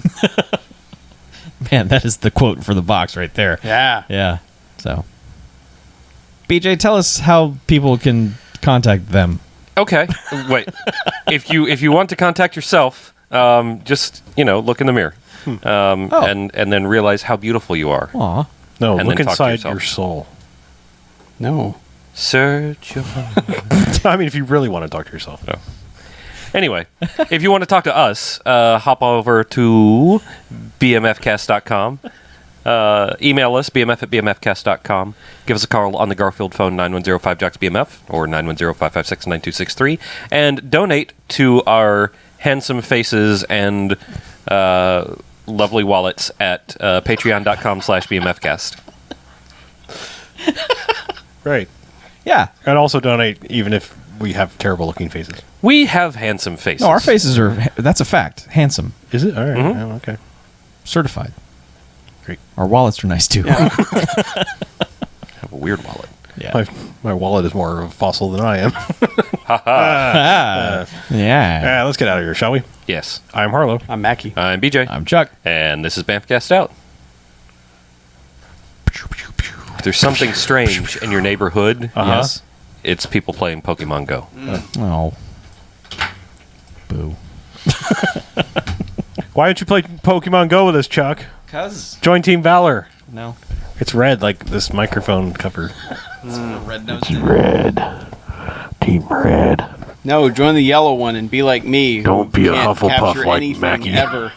Because there's no yellows on the planet. heard most people say they're on yellow. Well, then tell them to move to fucking Jacksonville. Why do you so they all can know capture Hufflepuffs? There are a lot of yellows around. Well, Just not apparently, in your area. Apparently, yeah, they don't attack any of the gyms near me. Nah, man. Yellow's like pacifism. I haven't seen any yellow gyms. Literally, I've seen all red and blue. Yeah, he's a swole, bro. Yeah. Best joke ever. Good night, fam. You should say goodnight, stay lit, fam. Yeah. Stay woke, fam. Keep it 100. Yeah. Pressure fleek or whatever people do. I don't know. Pronouns and verbs. Press your luck. Yeah. Yes. No swolly, no swolly, no swolly. Fleek. Yeah, big money, no whammies. Oh, good morning, New Zealander. Sorry I said your accents are funny. I didn't mean it. I mean, I do, because they're cute funny. They're funny in, like, the best Are way. you making fun of Kiwis? There's someone here from New Zealand, and I'm Oh, really? saying... Here in this room? no, in the chat right Oh, now. really? I was talking about Deathgasm, and I said the silly New Zealand accents. Not New England. They have silly accents, too. Who is it? Hands of Manos. Get it? Oh, I get it. Welcome. No. Aren't you shouldn't be? It's the future. That person was fated to be here. Yeah. Am I right? Isn't it the future in New Zealand right now? It is. It is the future. Huh. I've seen the future, and it will be. Cool. All right. I have no idea what Reddit is doing. Apparently, we have to It's gonna verify it through our email address. Do we? An email came through asking to be verified. See there, he says he was a special effects tech on Deathgasm. There you go. So he was the one doing, or maybe possibly doing all the spray blood things. How did this What, the happen? guy that just in the chat It's yes. is talking to you? Well, he's talking to anyone in the chat. I happen to still be there because I Someone haven't put out ended the bat live stream. signal for Deathgasm? Maybe it's possible that I awoke the Oh, stay woke, New Zealand. I think they're just woken up right Woke as fuck. Yeah. I don't even understand what you guys are saying. I don't understand your guys' new talk. It frightens me. I don't know. I am woke. What are you talking about? I've been woke since this morning. Oh no, where'd you go? Red RTFO. You just flip the script on the cat. And the Yeah. cat's like, fuck this, I'm Get the fuck out, cat. We don't know how time zones work. We're sorry. Good night. Good night, everyone. We got to go. 'Cause it is late here. We do know that. You don't have to stay. You Email don't have to has go been home, updated- but you updated. can't stay All right, here. good job.